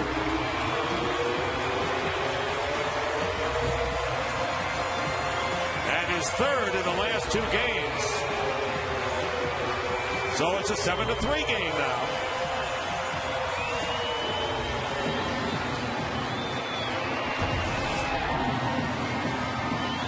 Second home run of the game by the Yankees, who hit 6 last night. Yeah, so that's 8 home runs over a 2-game period where they've lost 2 in a row, are in the process of losing 2 in a row. Unless they can score 4 more here in the 9th inning, they will lose their 2nd straight to the Red Sox. And here's Robinson Cano, who is hitting .357 against Okajima, including 2 home runs. 0 for 3 on the game, and takes a fastball for a strike. So we saw Mariano Rivera loosening up, and now Jonathan Papelbon gets up, and the Tampa Bay Rays perhaps smelling blood in what's going on here, taking a quick 4-0 lead over the Mariners. And a check swing line drive back to Okajima for out number 1. Well, Fox tonight, street fights, car theft, and basic bad behavior. It all means cops have got their hands full. An all-new part of a full hour. Then a courageous young woman bravely fights her way to freedom, but her attackers are still on the run. Help find them on an all-new America's Most Wanted. It all starts tonight at 8, 7 Central on Fox. So 1 out, bases clear, and Marcus Thames 0 for 3 on the day, takes a call strike. Producer of today's game, Pete Macheska. The director is Bill Webb. We want to thank our technical and production crew. The associate director is Aaron Stoikov, and the broadcast associate is Eric Mandia. Statisticians are Chris Visser and Alex Olson. 0-1 pitch, 1-1. Our technical producer, Sid Drexler, and our technical director is Jonathan Evans. Pre-game show produced by Don Bowie. The senior producer of Fox Sports is Bill Brown, and the executive producers of Fox Sports are Ed Gorin, Eric Shanks, and David Hill. 1-1 to Thames. Pop-up into short center field, and called for, and Navarro makes the catch for out number 2. So the Yankees down to their last out, trailing by 4 runs. And Brett Gardner coming up for the 2nd time.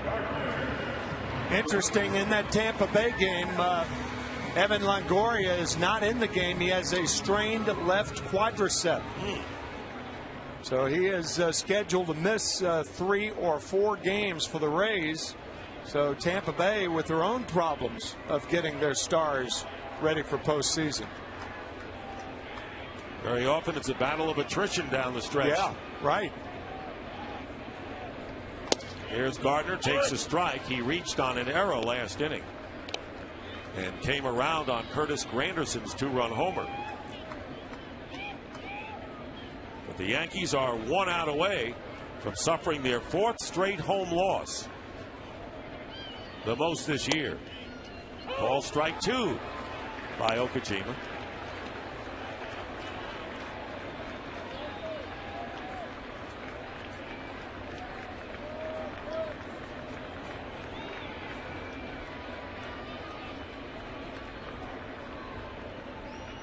Here's the 0-2.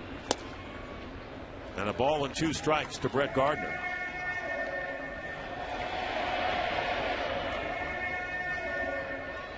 Yankees in danger of falling a game and a half behind the Rays with 7 to play in the AL East.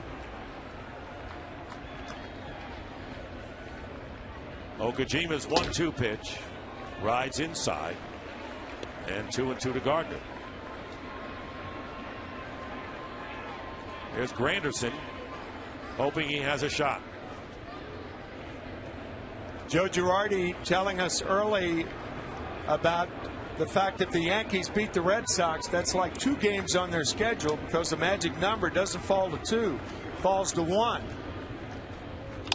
But it still is going to be 3. That's right. As Anderson makes the final out, and the Red Sox still mathematically alive in the race. The magic number is still 3, and John Lester wins his 19th game of the year, goes to 19-8, and the final score here at Yankee Stadium: the Red Sox 7 and the Yankees 3. And let's update the standings.